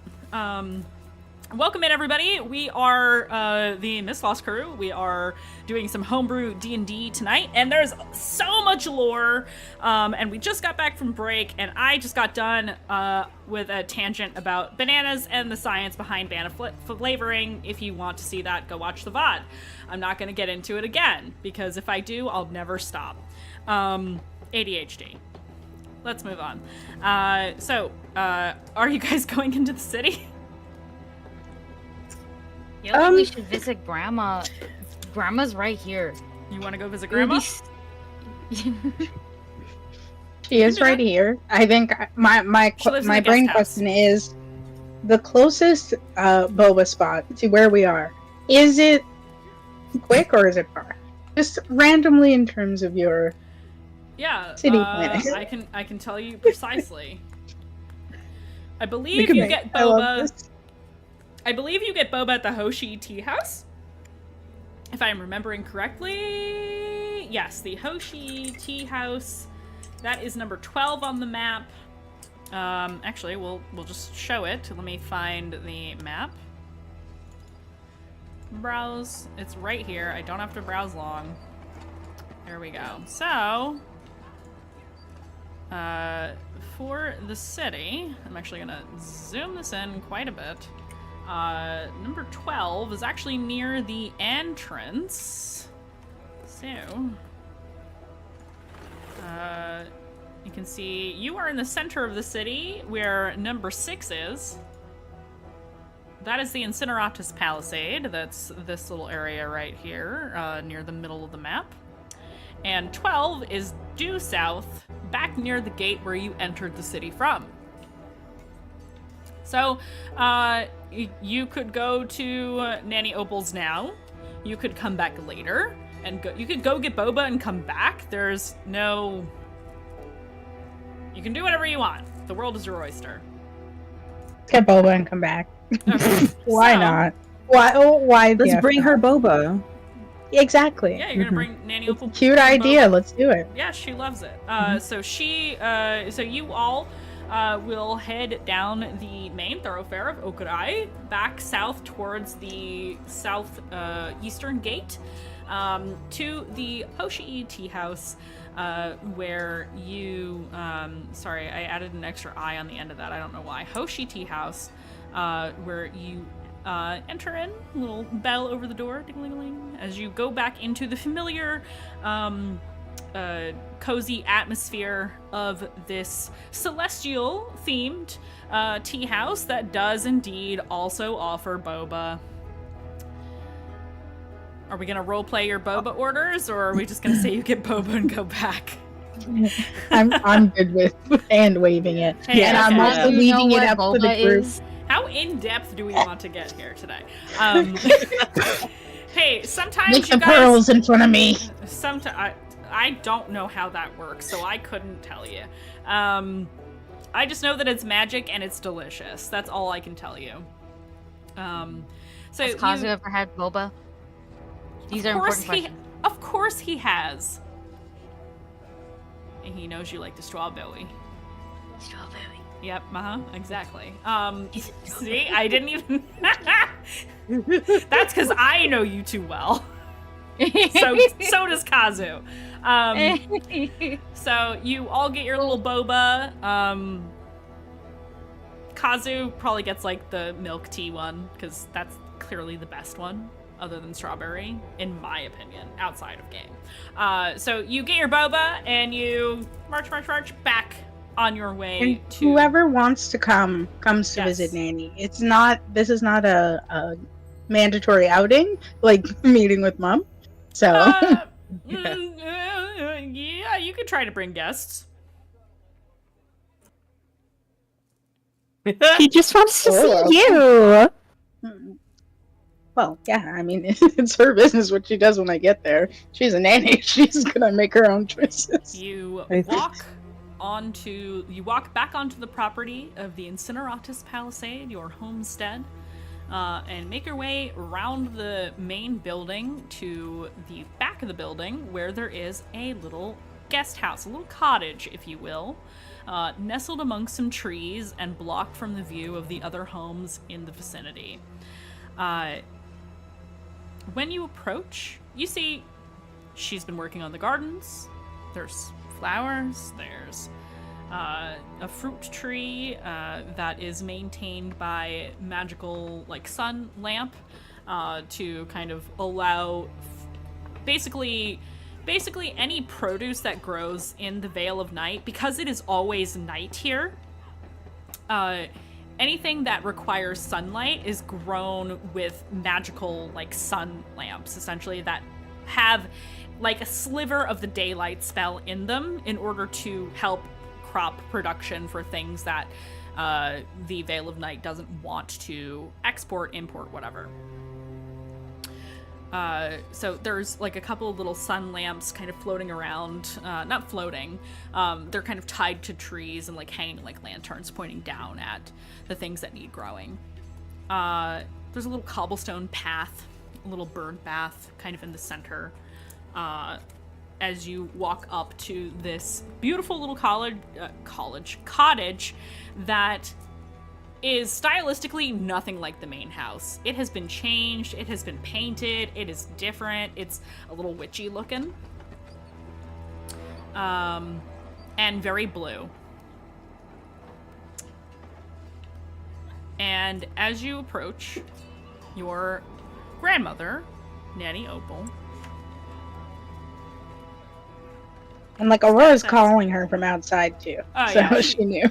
yeah, so you're like, Nanny! And you walk up, and she steps out.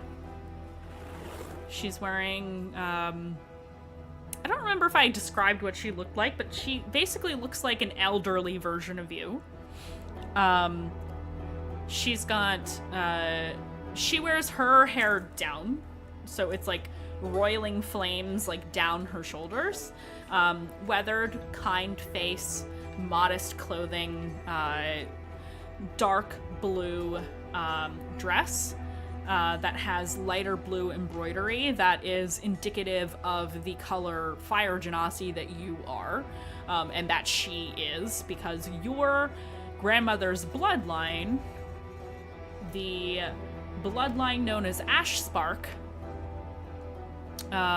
is of blue Genasi, blue Fire Genasi, which are completely unique to your bloodline. There are no other blue Fire Genasis in the world. It's just y'all.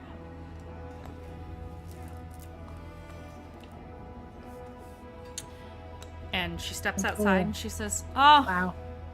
little Ember, it's so good to see you." And she holds her arms out to you for a big ol' hug as she's stepping down the stairs and sees all of your friends, but she is pretty much solely looking at you. Arms open, ready I guess for a the big full hug. like Oh, child run. Oh Gives yeah. her a big hug. Yep, you run to her and she wraps you up in her arms in the warmest, happiest hug you've had in a long time, and just feels like home in your grandmother's arms. And then she grabs your little shoulders and holds you out and she goes, "Look at you. You are positively radiating magical energy." I learned how to do some more stuff since I was last home. Oh, I'm so proud of you. Thank you. We have much to discuss then. Yes, please. Now, there are some things in the oven. I am making cookies that your friends will certainly be able to enjoy when they return. And she looks at you all. I have some private matters to discuss with my granddaughter. But it won't take long, so go do whatever business you need to do in the city. And when you return, there will be cookies. And I would love to chat with each and every one of you. Does that sound good? Of course. Good. I'm going to be selfish. She's mine now. And she wraps up Aurora in her arms. It's been too long, darling. And she will... I missed you. I missed you too. And she will usher you back into the cottage after very gently and very warmly dismissing the rest of you.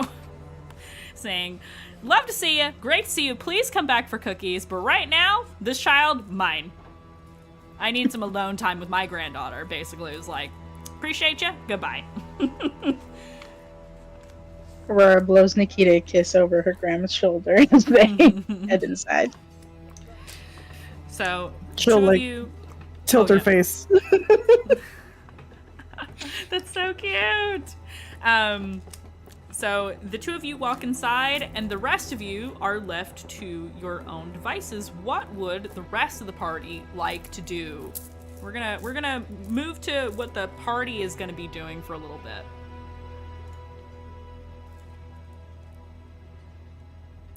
Give poor Charmy a break.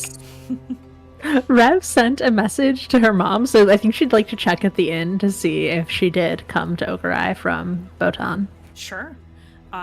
So you head to the inn, and it is...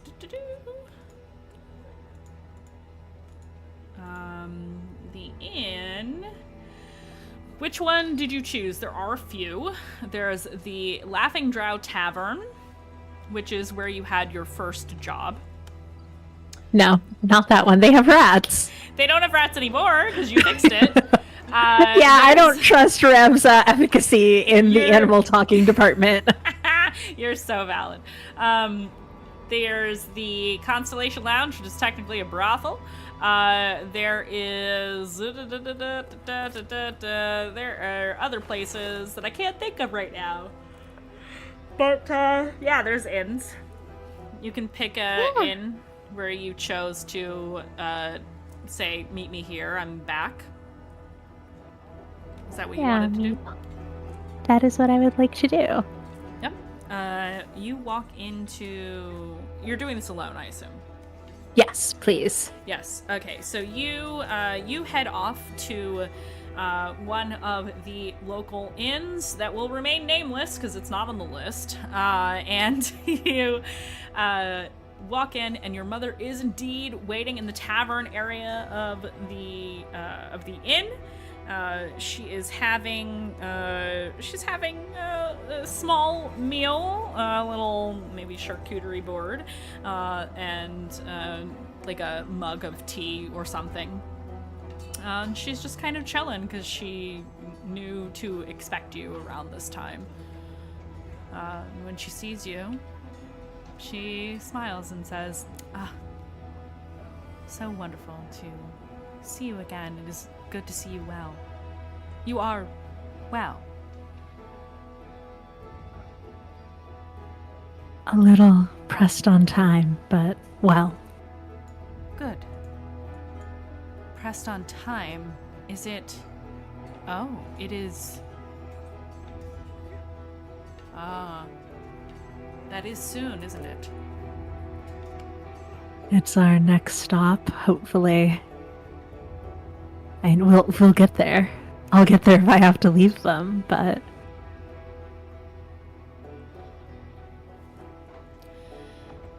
Is it... I would say, forgive me for saying so, but really I don't. Apologize for what I'm about to say. Do you need them? And you've noticed what's happening in the Vale, no? I have.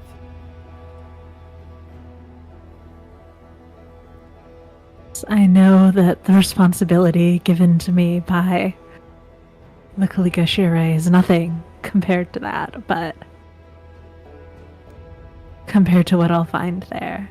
But I'd like to carry it out as much as I can, as much as I need to, and it certainly makes traveling easier having people like that at your back. True. Adventurer types tend to do a lot of the dirty work for you. It's a lot easier that way. I mean, they have people all over, a lot to learn from having them around. One of them is from Alicia, so perhaps I'll be able to gather more as well with her. As I told you in the beginning, I shall tell you again. Use them as much as you need. She smiles.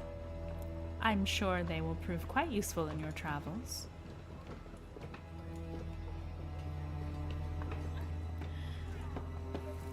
Have you made any more contact with... And she trails off because you don't speak his name in public.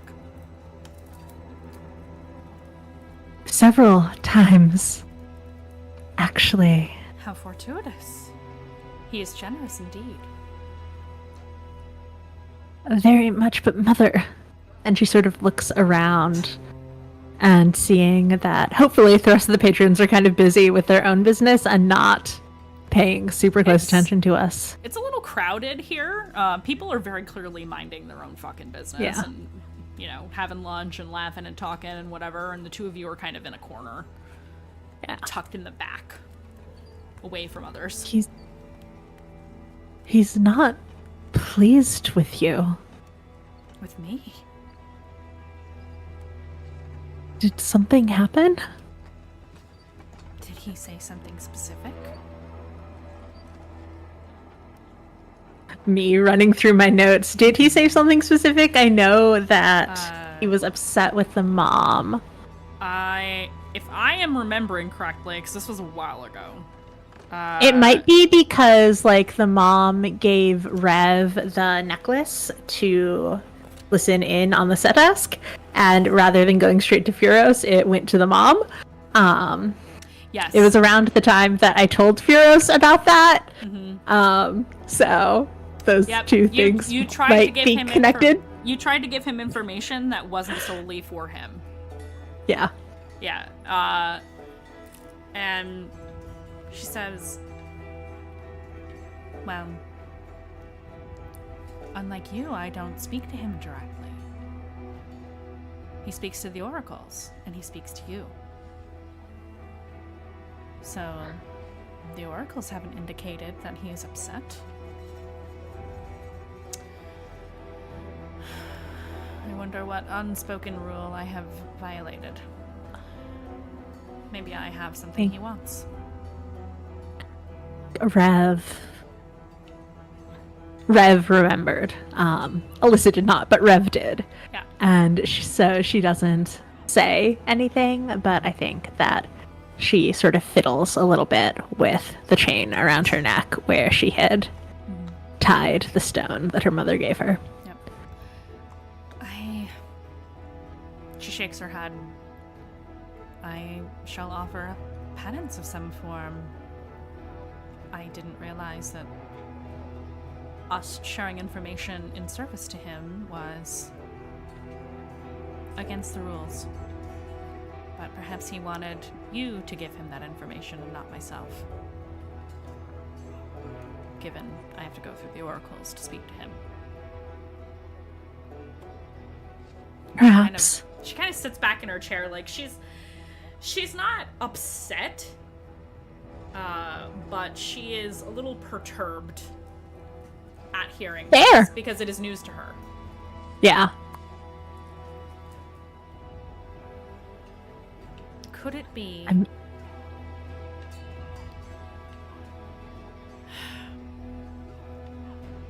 Actually, maybe I shouldn't say it out loud. And she will scribble down on a piece of paper and pass you a note. And the note says, I don't think he wants you to have attachments that aren't to him.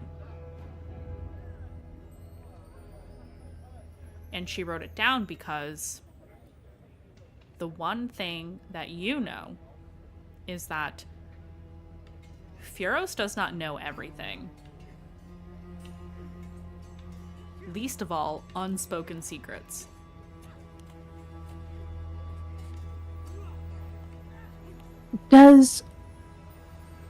Revelation doesn't remember that she gave up her old boyfriend to him You don't remember it at all. in sacrifice. Correct. You don't remember that. So I think she sort of... You also wouldn't know if it was something you haven't already done before. Right. Yeah. She sort of shrugs and... Perhaps, but... It would be for our own good if that were the case. I would agree. I would agree. It is a difficult path to walk. You are dancing steps to a dance that none of us know. Only he can guide you down that path. And he is strongly, despite my failings, he is, and I'll do better. I promise everything will be... I'll get there on time. I hope for your sake that you do. Who knows what he does when he loses interest? None of us know.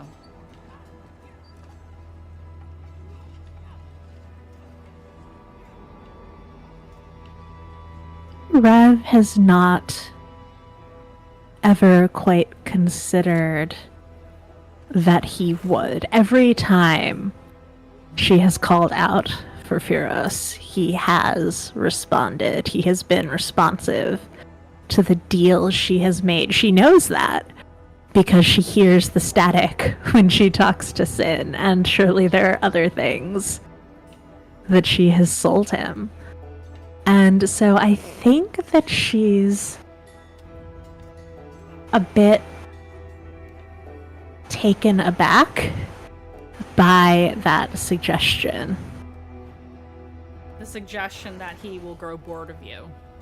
That he could grow bored, yeah. Yeah.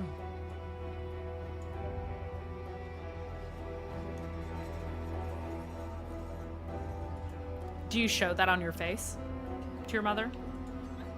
I think she's not trying to, but it is her mother who trained her, and so her mother can tell.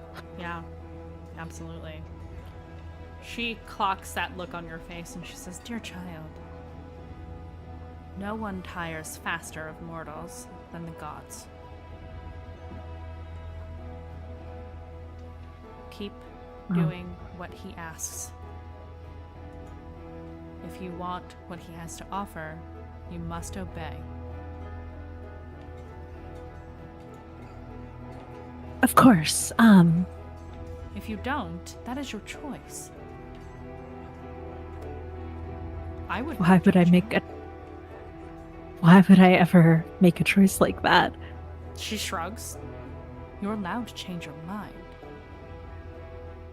I have already made my lot in life. I have dedicated myself to this path. And I know I raised you to do the same.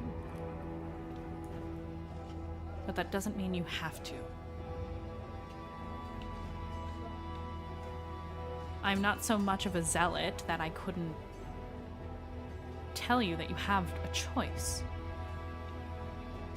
She reaches out her hand comfortingly. No, of course, I didn't mean to imply that. I simply... There's so much promised. I don't understand why I would come this far and give it up. Then there's nothing else to say about it. If this is the path you want, then follow it. Time slows down. And the color in the room begins to drain away.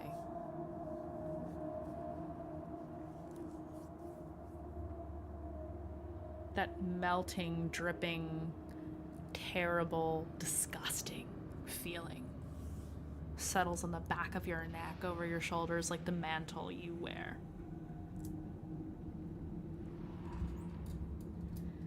Now. You're not questioning your lot in life, are you? Of course not. Neither of us are.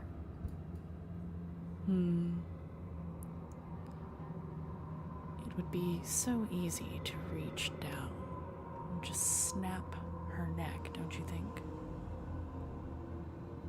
Just a little snap. Goodbye, Mother. Be easy. I had a question still to ask about something we found in Hollowgate. She might know something. Questions. Revelation. For you, in service of you.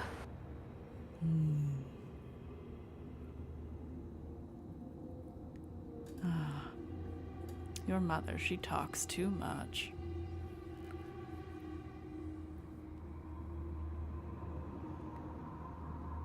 I think you can see Revelation sort of like girding herself a little bit, straightening slightly.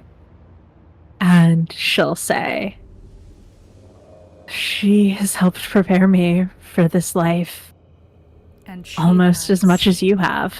She has served her purpose so well, don't you think? Better to end it before she fucks it up, don't you think?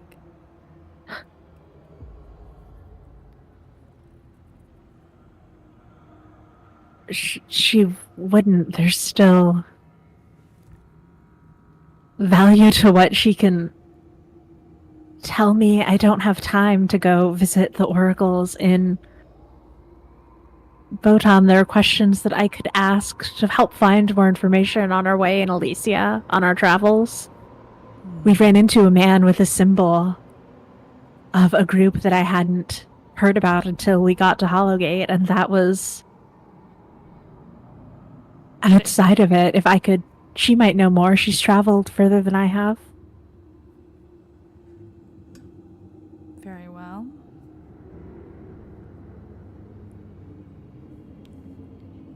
The color begins to return to the room, but the presence doesn't leave. It's sitting right next to your mother on the bench across from you, but you cannot see who it is or what it is. You just know that something is there. And your mother looks across the table at you, and she says, "Darling, did I lose you for a moment?" She's like waving her hand in front of your face. Are you all right? Apologies, it's been a long trip back home. Mother, have you heard of the Unsleeping Eye? You see her face change when you say that. In the back of your mind, you hear, Oh, Mother Dearest has secrets she hasn't given me. And your mother says, where did you hear that name?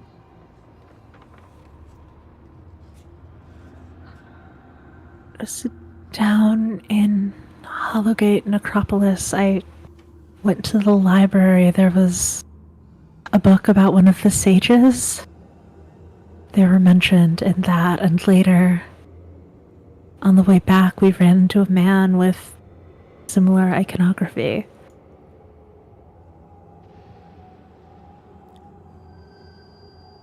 That's terrible. She's taken aback. You can tell she's shocked that you have heard this name.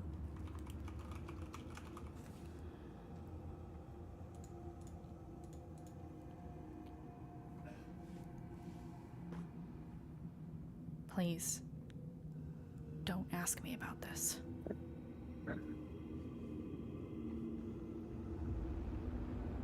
Whatever you learned in Hallowgate is probably the unsleeping eye of the past, not the present.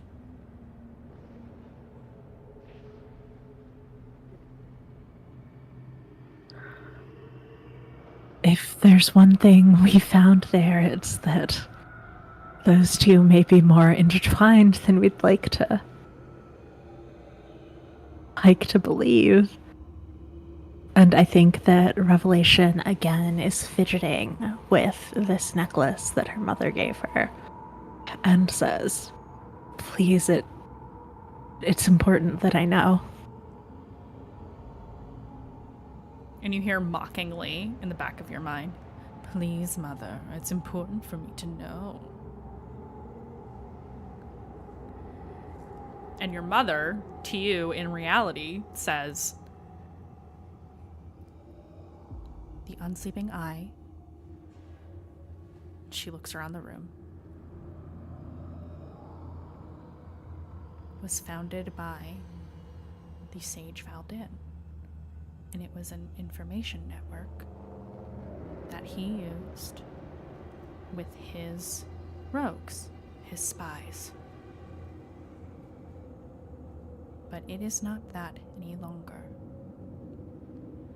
Valdin, while he sleeps, has no control over the unsleeping eye.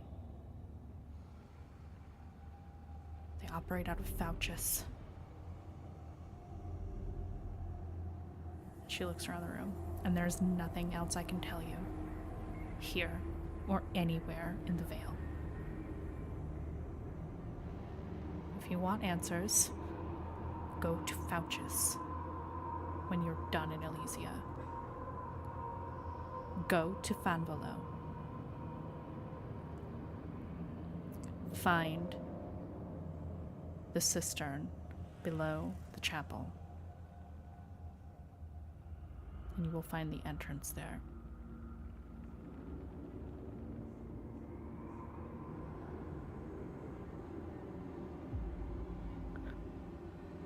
Pulls her hand from fiddling, puts it over her mother's. Thank you.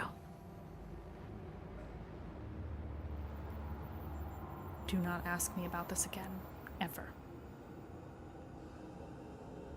You knowing that it exists is more than enough to get you killed.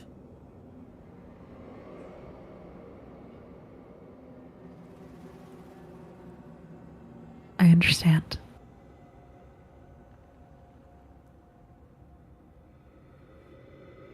I tried to give this up, and he wouldn't take it from me. You hear a chuckle in the back of your mind. What a terrible liar. Your mother loves to lie. She loves it more than secrets. She doesn't know how to stop. Are you sure you don't want me to destroy her? She's lied to you your entire life.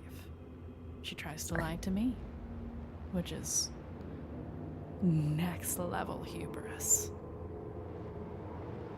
If he wouldn't take it, then perhaps he still has use for you. Perhaps that knowledge is something that we'll need.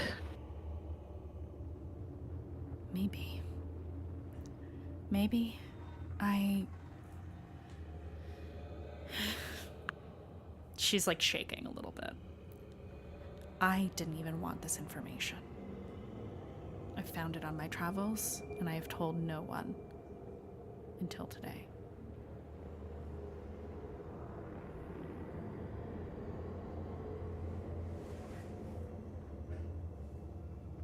And Revelation, who, again, does not remember giving up the knowledge that her curiosity, her desire for secrets is a danger to her party, is something that is going to get Sinart killed, is simply left wondering what could possibly be so bad that you wouldn't want to know it.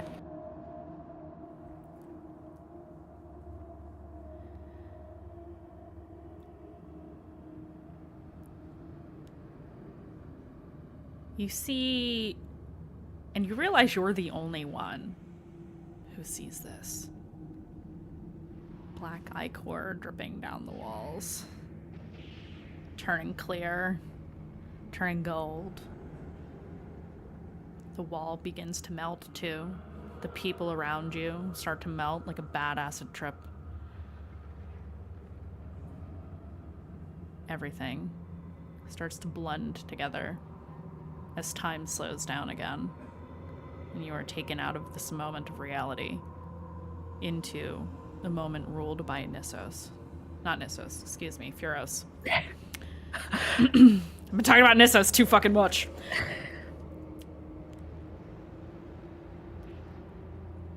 Furos, you can tell, is sitting across from you, next to your mother. He's got his arm draped over the bench behind her, casually. You can't see him. It's like if you've ever seen like an aura of a thing, but not the thing. It looks like that. It's the vague shape of a man sitting on this bench next to your mother.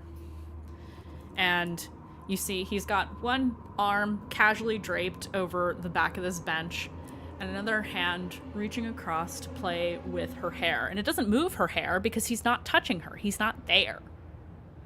But he's just casually, just like she's a doll.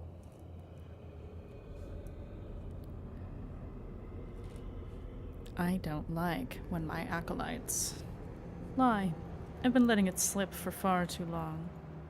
Give me one good reason why I should keep her around. I'm getting bored, Revelation. Bored of these acts. Bored of this. You can almost feel and hear the lip curl as he makes a snarling face. Hubris of a mortal who thinks she knows better than I do. If I kill her, I can take it away. It'll be as though she never existed. She only exists to raise you, and you have risen already. One good reason.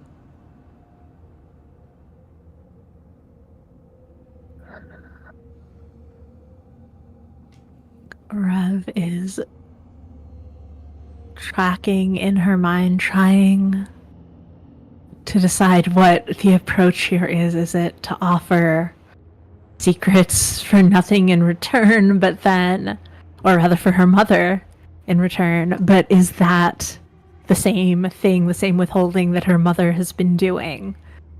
Is that same hubris?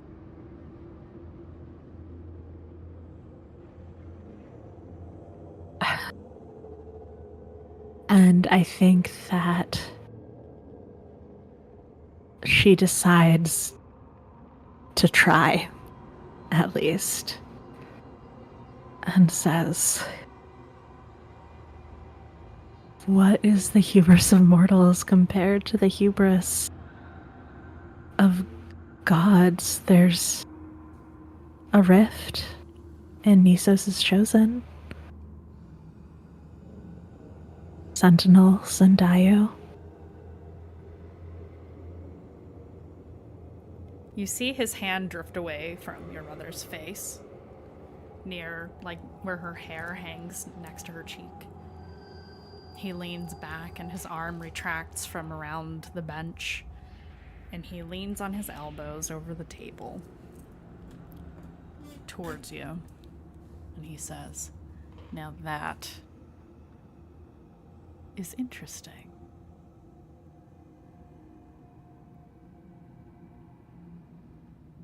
I've heard some rumblings about my brother and his project pet. What don't I know about the little rabbit?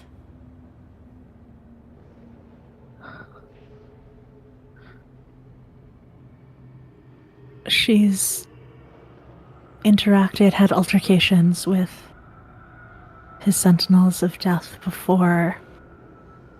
Her little pet is marked by Nisos as well to become a commander of the sentinels. How interesting.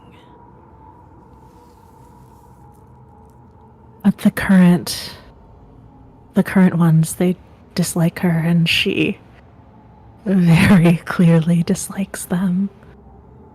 Threatened to erase them out of existence. I love when there's turmoil in the House of Death. Huh.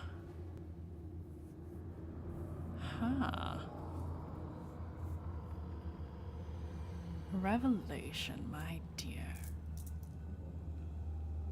You've been holding out on me, but I will forgive it, because you gave me something very nice.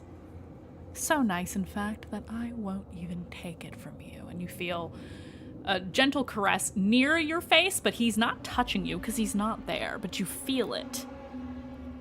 My dear, when your star comes, be ready. You'll get everything you deserve and so much more. Your birthright. Power that belongs to you. It merely needs to be delivered. And with that, his presence begins to fade from the room. Rev is still holding herself extremely still, extremely set.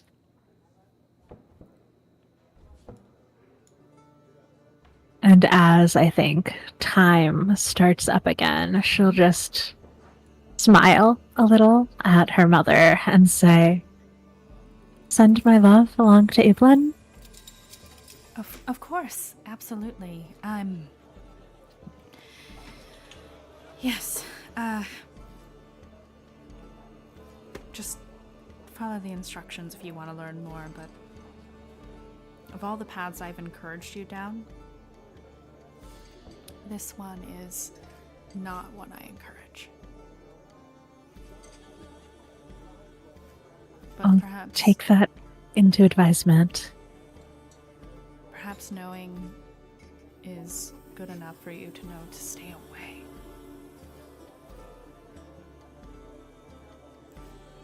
These secrets are not the kind you want.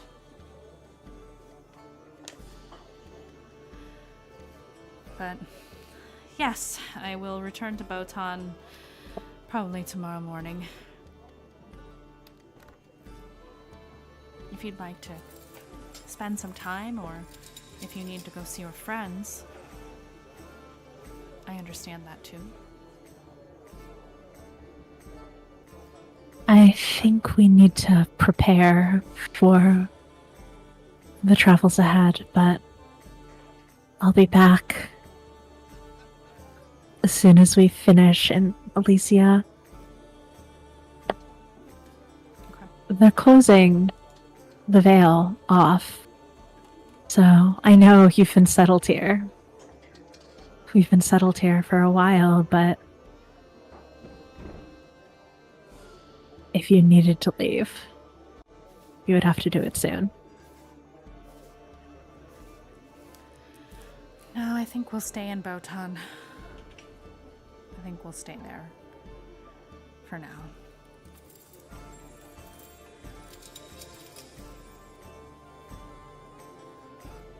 Good, just stay out of Okurai, maybe. For the next little while.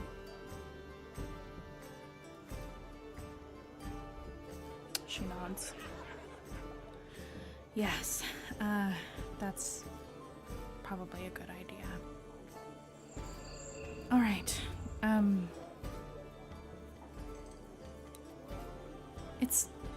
It's good to see you. I know we don't see each other often, especially since you started your druid training, but it is good to see you. You as well.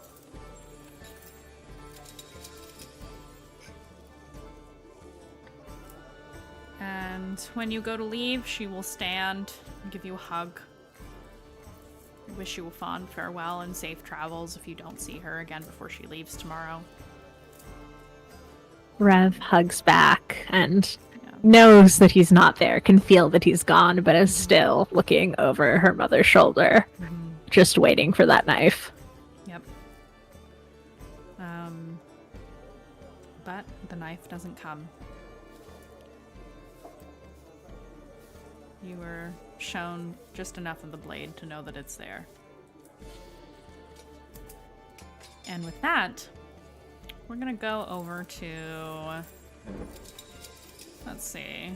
I think a little time has passed. Maybe we'll go to... Who should we go to? I'm trying to decide. We'll go to Nikita. Hi. Hi. Nikita. You are, you're still in the center of the city unless there is anywhere specific you want to go other than the Veilguard HQ. I'll go straight to the Veilguard HQ. Okay. Excellent. Let me find the appropriate music for this.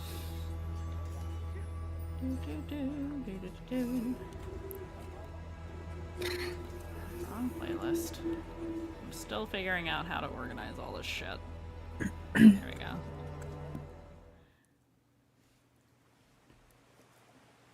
You approach the Veilguard headquarters, and you speak to the guard, who know who you are, especially now. And you are escorted to the building where Lady Irgon resides. And she is there in her human form, sitting at a desk, working on paperwork like people do. But when you enter, she will stand respectfully. Her staff is leaning up against her chair, and she does not use it as a walking stick as she walks up to you, because there's no need to pretend to be a feeble old woman, because she's not. Nikita, it is good to see you. It is nice to see you too. Hallowgate was a success, and I think the tea advice helped, actually. So, thank you for that. Of course. How are you? How are things? Well, as I'm sure you have learned from Lady Incineratus, Yes. I am currently in charge, so sadly, lots of paperwork. But I would rather have paperwork than death certificates to sign, so this works for me.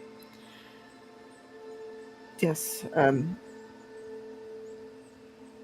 Things have gotten significantly more serious than I expected them to be. I knew this mission was a great deal important. But when we got the news, I'm a little worried, since Hallowgate was our main lead on where to go. We knew where to go, we knew who to kind of speak to. Sorry, you told me I could come here and speak freely, and I just Of started doing course. that without No, you are always welcome. asking. It's I not as though appreciate you that. come here every day, so I can certainly make time for you. It is an honor. Come, sit. Come here. Come sit. And she'll walk with you back over to her little office area that's set up near the pile of treasure that she normally is, like, chilling on. It's so funny. There's Sorry. piles of treasure and then little desk area with, like, chairs on a little bookcase. Like, a little office space in just this giant open room that when she's in dragon form, she probably, you know, is gonna break it all. But, you know, it's fine. She'll sit sit with next her. to you, actually, instead of at her desk across from you. And Nikita makes yourself small, I feel like, in this space.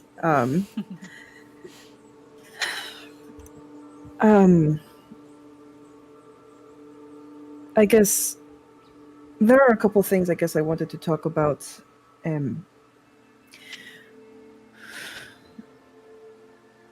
Job-wise, mission-wise. I know the Caligo Shire gave us the information that they could give us. Yes. There's nothing about Alicia or the other places, anything. Maybe some extra advice like the tea. Of course. Well, tea is a long-standing advice, I will say. Officials love that shit, as the kids say. It is always a good gift idea because you never know who drinks alcohol and who doesn't, but who doesn't like tea? So, it is a good gift, and an honorable one to provide, especially to officials. That said... This is great advice. I would have given them drinks otherwise. Well, if you learned that somebody likes something, like perhaps a particular government official in Elysia is a fan of whiskey, for example, she winks at you, I could give you a little list. That aside, Definitely. as for going to Elysia, it depends on who is in power currently. There is a lot of political change happening in Elysia. The royal family had... She pauses because she's trying to think of the right words. Had some upheaval recently. So there's been a shift in power. It is not so nefarious as that sounds. Mm-hmm. It is more... There was an illness, and unexpected deaths occurred. Multiple. Because of this. Nobody's calling it a plague, but it seemed to be something like that for a time. It is not currently affecting Elysia, otherwise we would not advise you to go to the city. But, and she will open her notes because that's what I'm doing.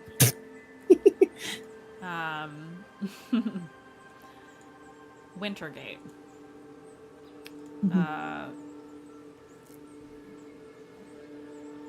If you choose to go to Wintergate, I would be wary because the royal family is not stable currently, and there may be those there who seek to create further upheaval. This is a rare occurrence in history. The royal family has always been quite stable, and so this creates opportunities for ne'er-do-wells, I would imagine. Well, I mean, good thing we're very capable. And I know you advise not to go or to just be wary. I would be wary if you go. The city was cleared for travelers to return months and months ago. So it is not currently happening now. It is something that is in the recent past. I can have some information brought to you if you wish. However, there is a contact there that I would certainly be happy to speak to you about. Yes. There is a Pyrex Caius Vocacius, Martinus. She rolls her eyes a little bit. Those humans have such long names. He is a noble in Wintergate who, if you run into any trouble, you can give him this, and she will produce a very small scroll that has the seal of Okurai on it, and she will hand it to you. Only use this if you absolutely must. I tend to prefer that people do not use my name for such purposes. However, for you, I would be willing to make an exception. I know I can trust you to only use it if you must.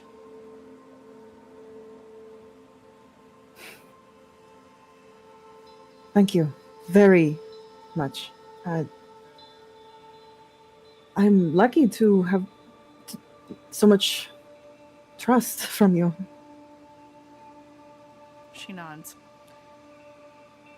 Let's just say that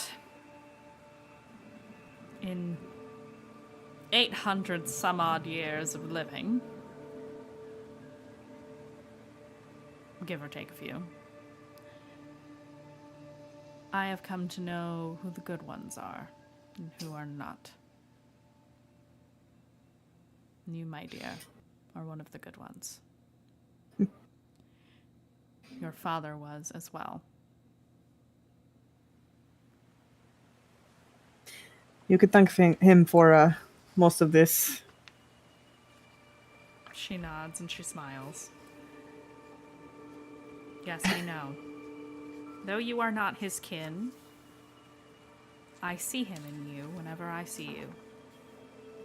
It reminds me of my old friend. And though we both miss him, I know. He lives on in you, Nikita. Don't forget that. That's why I took his name. She nods.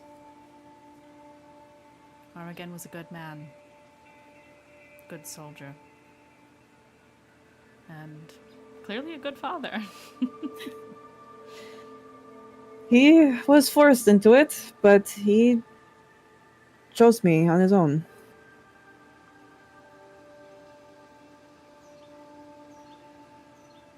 He was a good man.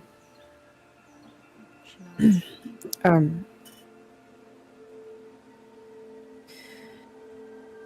This is the sickness you speak of. Yes.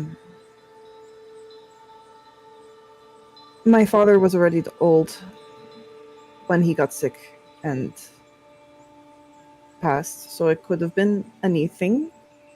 But this wouldn't be related, would it? Maybe I could. Do you know what this looks like? Symptoms? I don't know.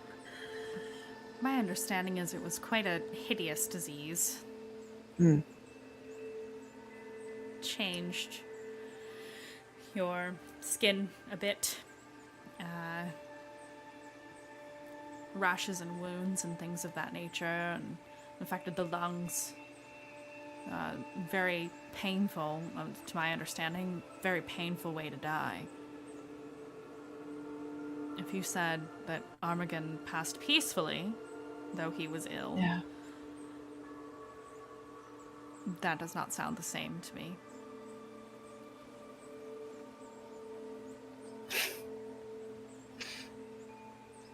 Old man, had his hideous days, but no, he was not from any rash or anything. She nods. And forgive me, you said you had lived in the Pines, correct? Yes. I see. It is good to know. Should I ask why? Or I was just curious. It's far away from the city, so he wouldn't have had exposure. I'm just thinking of the area. But that was years ago, so it was. this was recent, within the last year. Yes. Still good to note. Good to be wary of in case it's not fully gone. Mm-hmm. I would minimize your contact with individuals in Wintergate if you can. I'll let my group know. So, Arguably, at if most... you want to avoid the city altogether, you can just go directly to the place of power. It requires some mountain climbing, but... I may have to carry a couple, but we can make it. Oh, Mount Ceres is not an easy climb, my dear, strong as you are. It is treacherous.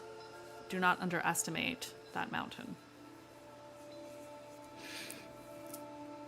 As I've been told many times. You're right. I'll be sure to take it seriously. I think after Southmore, I don't think I will take this kind of advice lightly anymore. I certainly would not, either. Well, if you get done on Mount Ceres and you decide that you have desire to travel,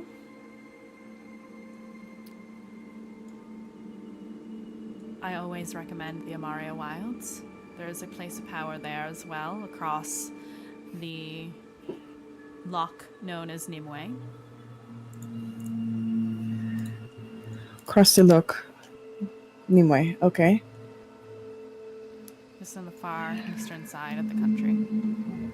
So, on the far eastern side of the country, you said? Yes. Okay. So we Place have... of power in the Amaria Wilds, yes. Right. And the other, you said, Mount Ceres. It is on Mount Ceres, yes. Top, inside, do you know it, underneath? Oh, it is the summit of the mountain, my dear. Of course. Now, what you should know is there is a trail. It is difficult to find. It is difficult to traverse. However, there are druids on that mountain. And if you bring to them the accords, they will listen. Where we were not sure about Southmore, we are certain about this. Okay. They do occasionally send envoys to visit, so I know that they are still active. That's extremely helpful. On that helpful note, may I speak freely? Of course. Why the hell did the Caligostria not tell us this before? Or did they not know? It's fine. I mean, I understand. But, as For each of the places of power, or for Southmore specifically? each. So, the intent was never for you to simply go to all of the places of power without ever checking in. Once things were done in Southmore,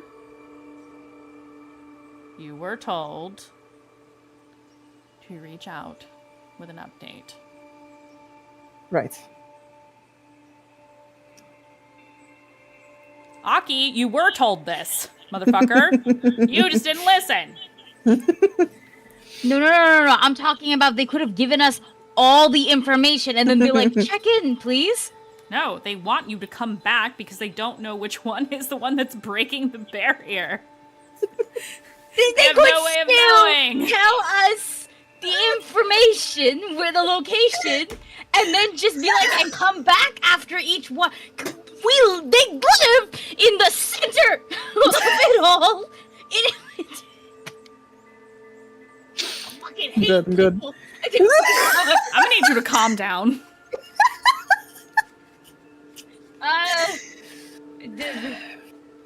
This type of logic. She looks to you and she says,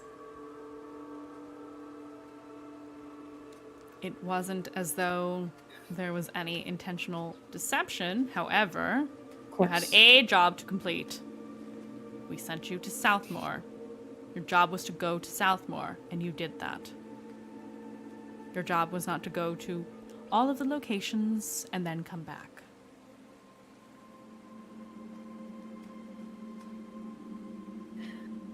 I guess even to give them some credit, it must be annoying to debrief without knowing if we could even handle a certain part, right? Well, certainly yes. That is also true. Like, she is saying that to try to, like, give them a kind of, like, bone, but she's clearly, like... she's showing a little annoyance with the Caligostria, but she understands. She can't mask her face very well. Riddle me this. If these perceived enemies that seem to be destroying cities and sending envoys into the Vale to warn us that the city is going to fall, imagine if those people decided to capture all of you and interrogate you for everything you know.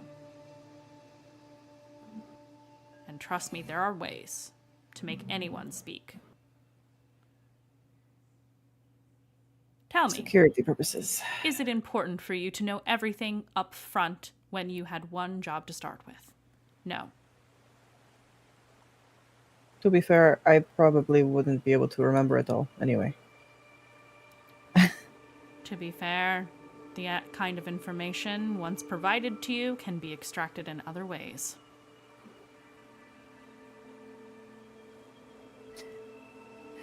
I'm gonna need all you to calm the fuck down.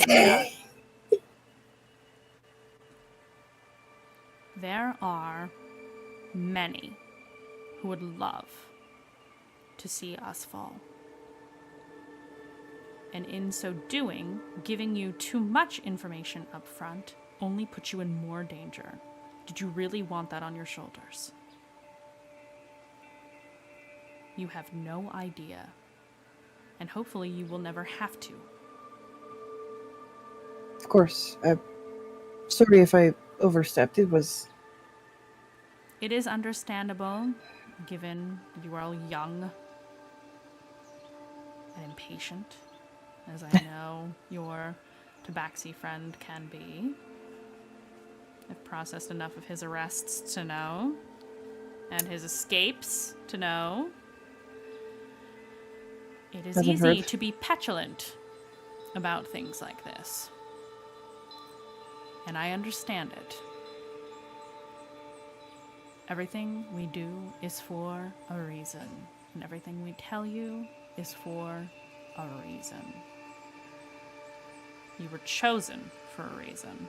Each of you has a particular set of skills and connections and knowledge and love for your home.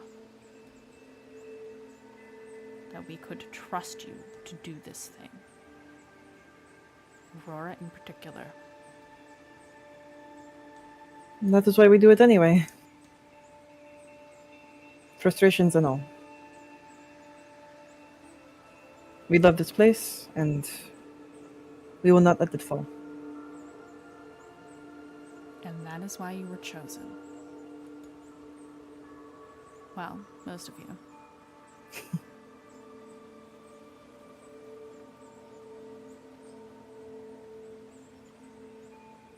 Your sorcerer. She is very strong. She is.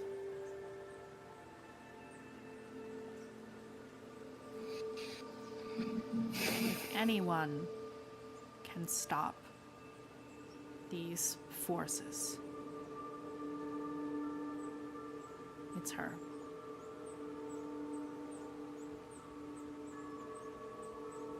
And all of you together, perhaps we can stop this chain of events from happening.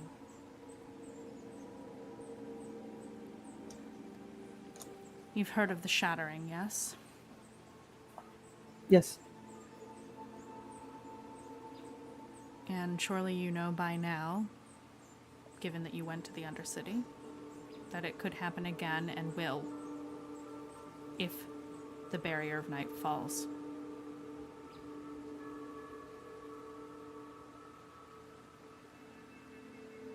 The Shattering won't just destroy Okurai or the Veil. That is the end of the world, Nikita. That is what we are trying to prevent.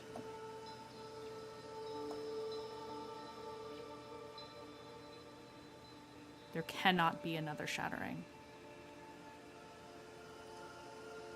If it happens again, there will be nothing left. Nothing will matter because we will all be gone.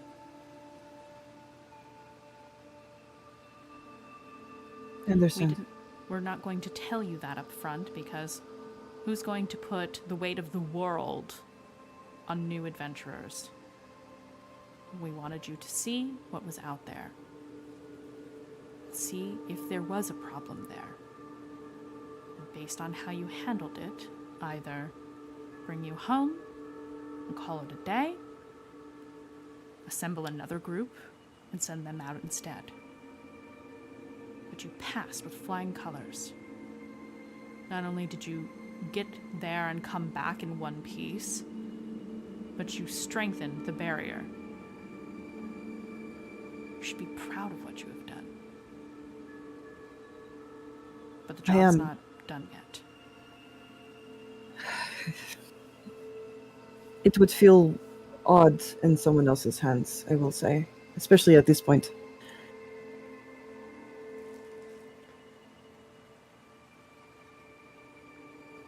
I already had faith that the Kaligo Shire chose the right people for the job. But now it is proven.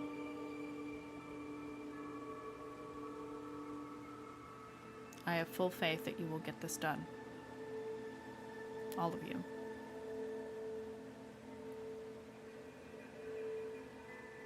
But until we learned what the issue was, telling you all of that up front would be useless if there wasn't that sort of issue to begin with. There's a reason we don't teach about the Shattering. We don't want the wrong people to know about it.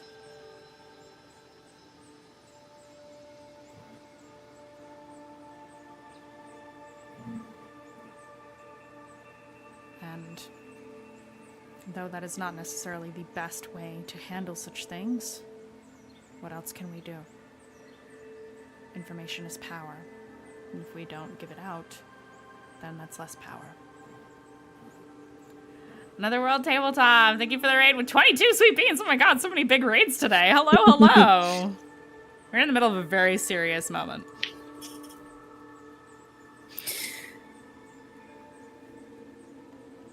I will. Oh, Uh, go ahead. Forget what I had said. Information is power.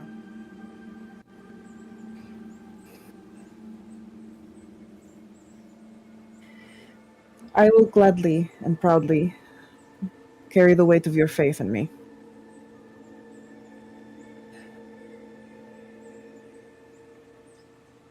I understand we cannot fail. And this information is extremely helpful. I know that the group will be very thankful to have some kind of information as well. It will alleviate some of the pressure. There is one other thing that you should know. I planned on calling all of you and telling all of you this to your faces, but since you're here, hopefully your friends won't mind if I simply speak to you about it first. I have another group assembled, and whichever region you choose to go after Elysia, they will go to the other one to help expedite the process. Now, this is only if it is deemed necessary, but at the rate at which the barrier is degrading, I do not think that we can afford to lose time. Do we know them? No.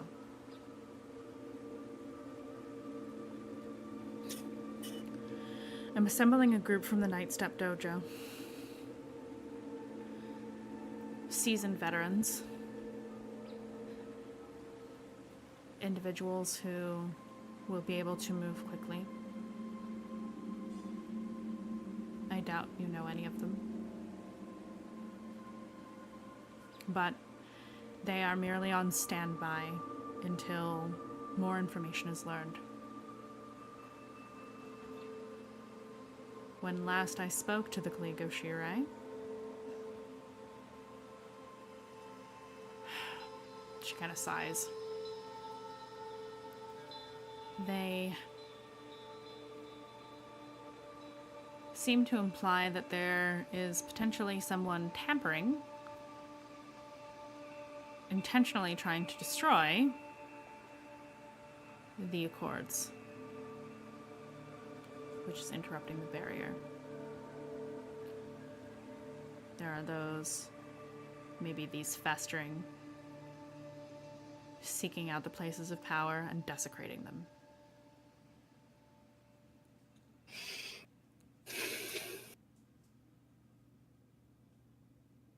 Hopefully once we've strengthened the barrier more, we could find the root and pull it out. I hope so. For the sake of everyone, I hope so.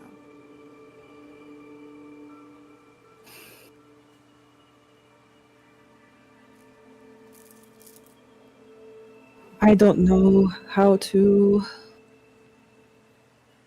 This is my highest priority. I know that our party wants to go to Elysia also for a meteor shower. There's supposed to be something big with that.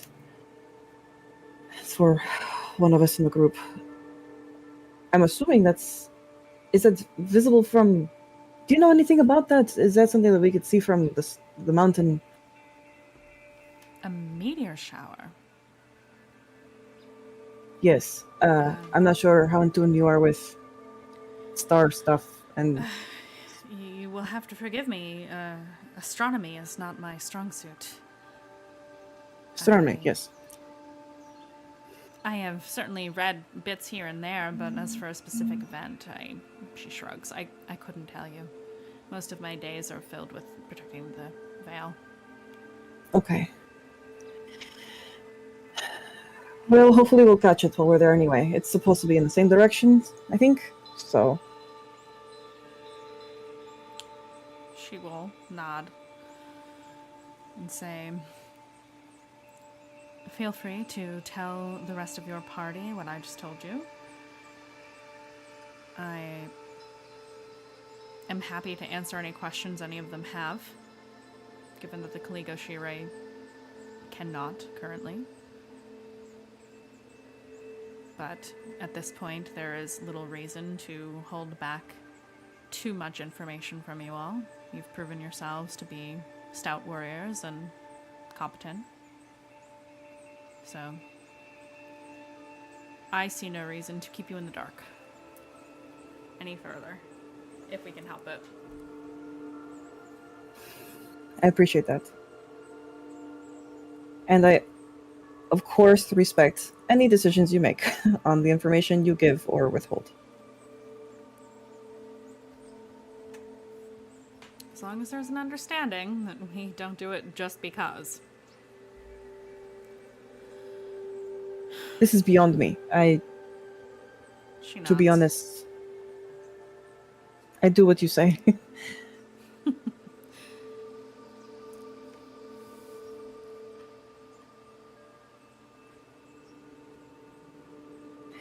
Well, this is exciting information. I'm going to grab more tea. As you I'm not wish. going to lie. I think that's something I'm going to carry with me for the rest of my life. This is a really good idea. I think I'm going to buy a good, 4 boxes, actually, and just keep that on me, just in case. You never know. It always makes Never an know. appropriate gift. And it's from Okurai. Not a lot of people get to pass by, so. That is very true.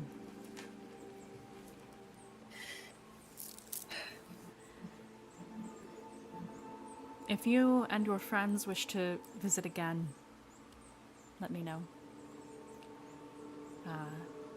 I would be happy to receive all of you as a group, if you wish.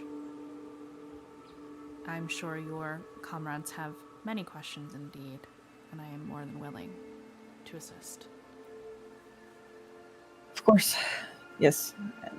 I'll be as informational as I could be with what you gave me, but they might still have questions. She nods. Thank you for your time. Of course. It's nice to have someone to visit back at home. It is nice to receive visitors that aren't political officials or Veil Guard or business owners who are disgruntled and have questions about tax laws. She rubs her temples. I did not miss being in the driver's seat, but it is my job to fill in where I can. She will stand when you stand and walk you over to the door. And she will bow respectfully to you. Please don't be a stranger. And if you don't come back to visit, safe travels. Thank you. I aim to come back. And she will bid you farewell. And then, we're gonna go back to Aurora. Aurora. Hi. You're hanging out with Nanny Opal. Yay! I know, we love Nanny Opal in this house. It's good vibes. She has sat you down with some a little meal, because of course you cannot walk into her home without being fed. You have a little tea Perfection. or coffee, whichever you prefer. She'll even give you wine if you ask for it. She'll waggle her All eyebrows at you, three. and she asks what you want to drink. I just need 3 drinks, thank you.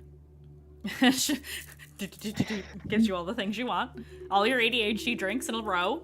Perfect. And she will say to you,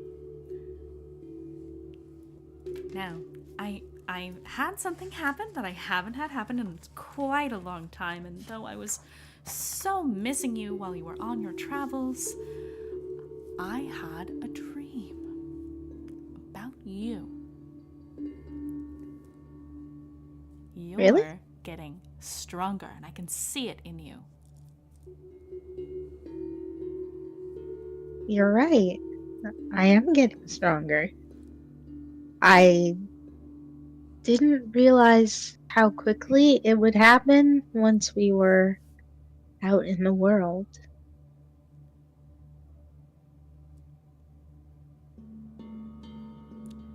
That's how it happens, my dear. That's why I always knew no matter how many classes or activities or training that your mother signed you up for, I knew that all you needed was to see the world and experience it, and the dangers that it poses, to be able to grasp the power that is already in your hands.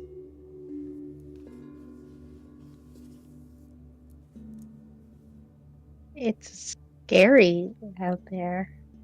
It's It is. dangerous. It And is. not everyone is nice. I thought people would be nicer, to be honest. She nods a little bit.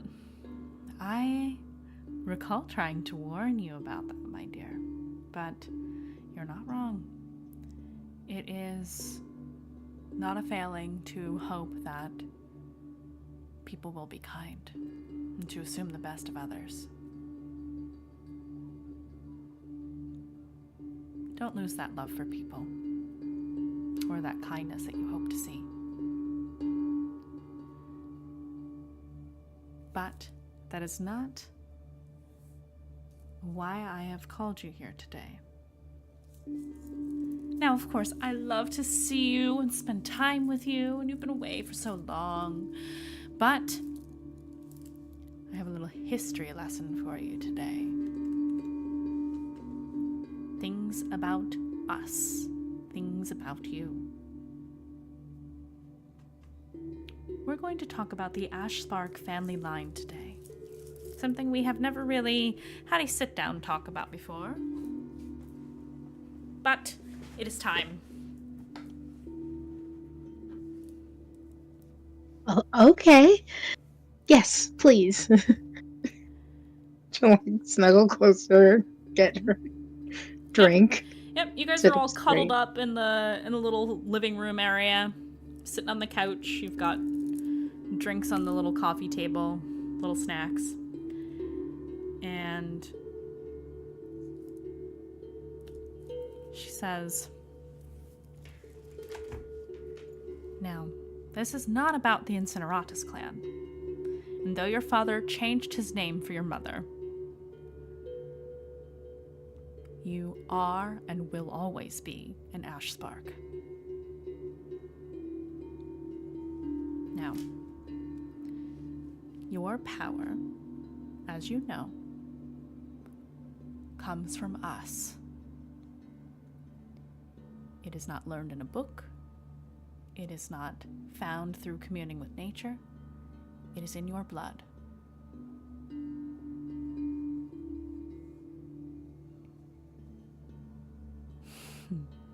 And she begins to describe to you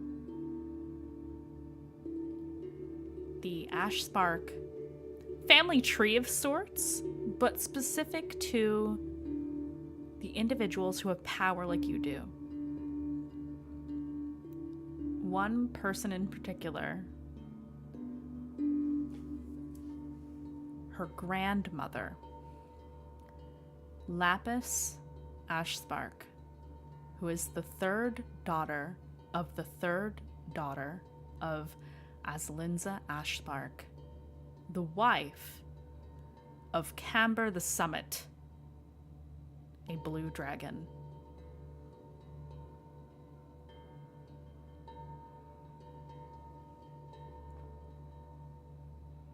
Don't worry, I'll DM you this later. Thank you. An actual dragon. Yes, a dragon. Now,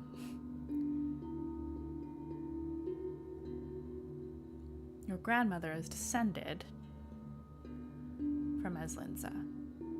Now, she was just a mortal woman. No magic, no powers, but Lapis. Even in her old age, she was something to behold. She could build storms in the palm of her hand like it was nothing. She could control the weather. She could do a lot. She was incredibly powerful.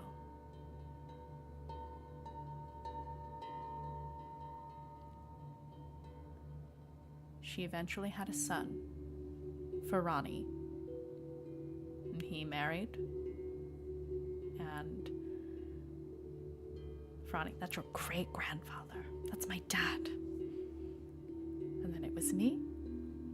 And then I had your father. And then your parents had you. You are the third generation following the awakening of Lapis. And that is why you have powers.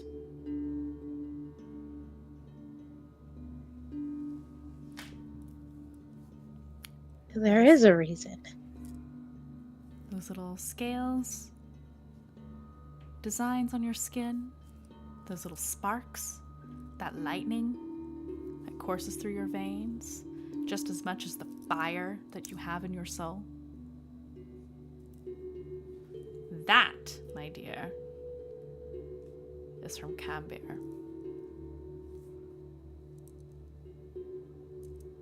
Wow.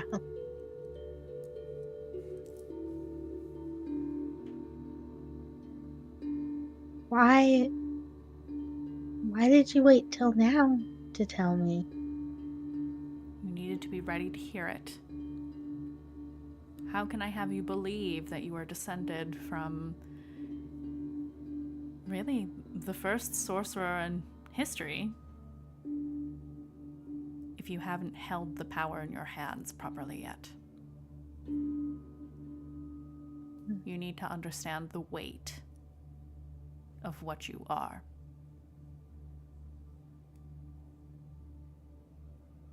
There is no one else like you, Aurora. And with that comes responsibility. Right. She smiles. Not to scare you, but it is important to know our past so that we can inform our future.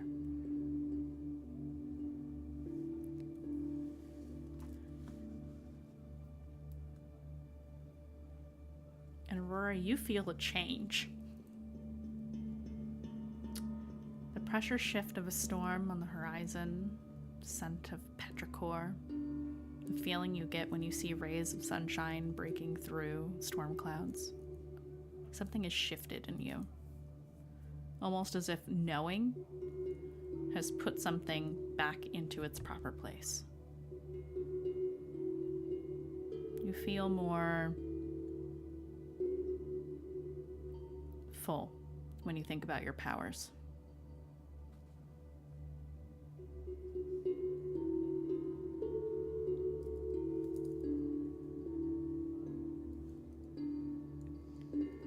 And you sit there and you chat, and she'll tell you stories that have been passed down about Lapis, things that she remembers seeing.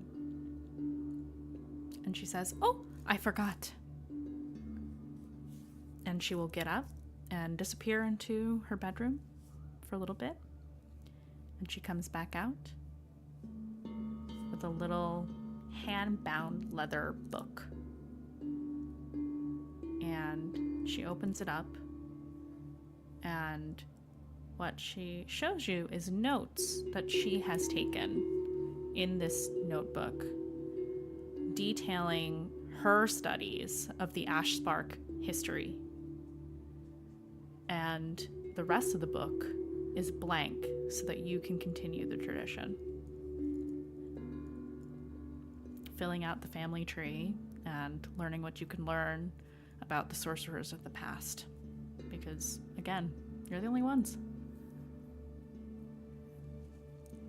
Aurora takes it with tears in her eyes and treats it with the respect that it deserves, where once she might have been frivolous with it, but I think the gravity of this is sinking in for her, and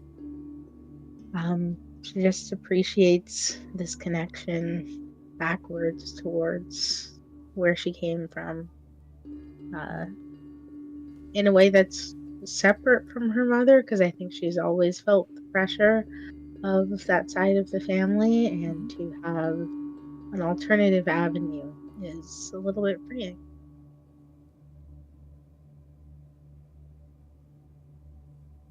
And with that, you remember, despite the pressure, despite the honor of continuing this tradition, you think of Dante. Dante never had magic like you have. It's one journey that it belongs to you and you alone.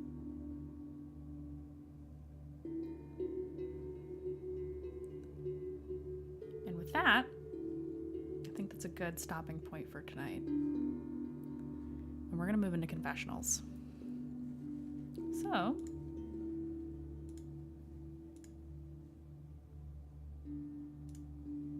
gotta put the confessional music on. We'll start with Revelation. Voxus, Minos, Oculus, Oris, Chorus, Animus. It's not hubris, it's not lying, it's just waiting until I know more. Waiting until it's more impactful. Until it's most interesting. Until I'm most interesting. It's just until we get to the mountain. We'll get to the mountain. My star will rise, and his interest will never waver again. And that's it for Revelation. Excellent. I'm gonna go out of order just a little bit. I'm gonna give Sharmi a minute to recover. We're gonna go to Nikita. Oh, shit. Shit. Oh.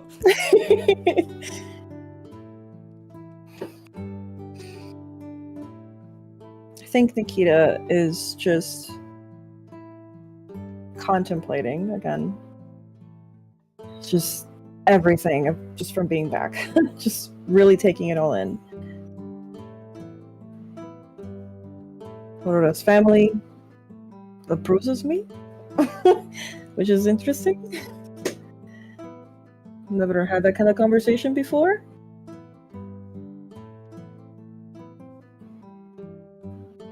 She's my girlfriend, right? I guess I should probably be direct about that at this point, especially with the whole family thing.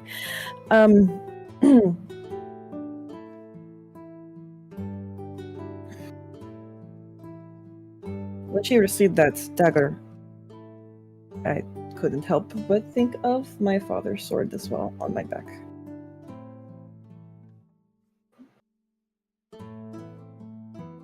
But I've had some time processing that, I guess. Maybe I could help her out if she needs it. She seemed fine, but maybe she's just in shock. There's a lot going on. And that's it. Aw. We're gonna go to Sin. My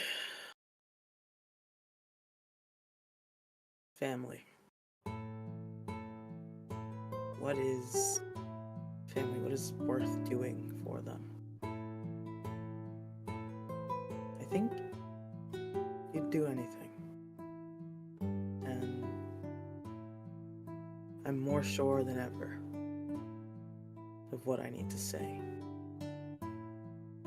And that's Sin. Okay. Moving on to Dayu.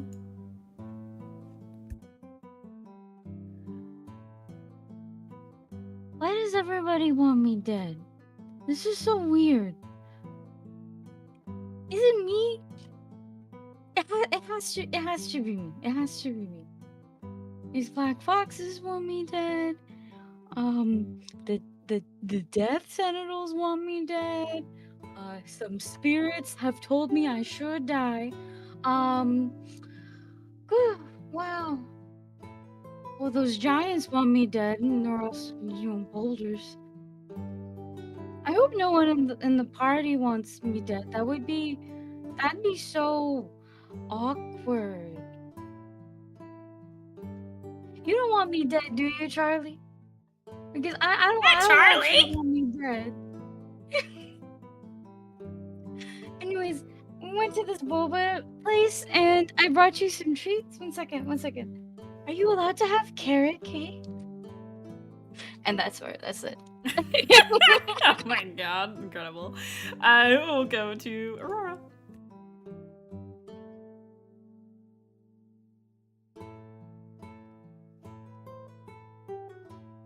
Didn't think that coming home would make me so happy, even though things were unfinished. I think this is the happiest I've been in years. And as she says that, like, tears start to flow down her cheeks, and she kind of says out into the ether, "Do I deserve to be happy without you?"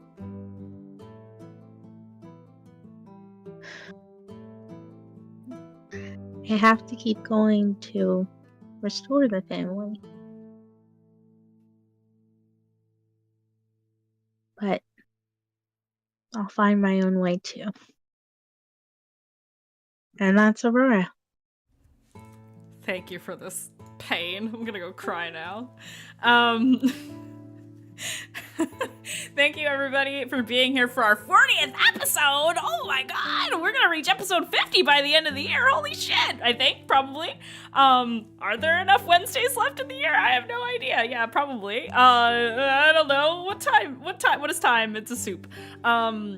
Thank you so much for all the raids, all the follows, all the things, and the stuff. We are getting very close to our goal of 1,500 followers here on Twitch. We are currently at... I don't know, what are we currently at? We are... Oops. I broke it.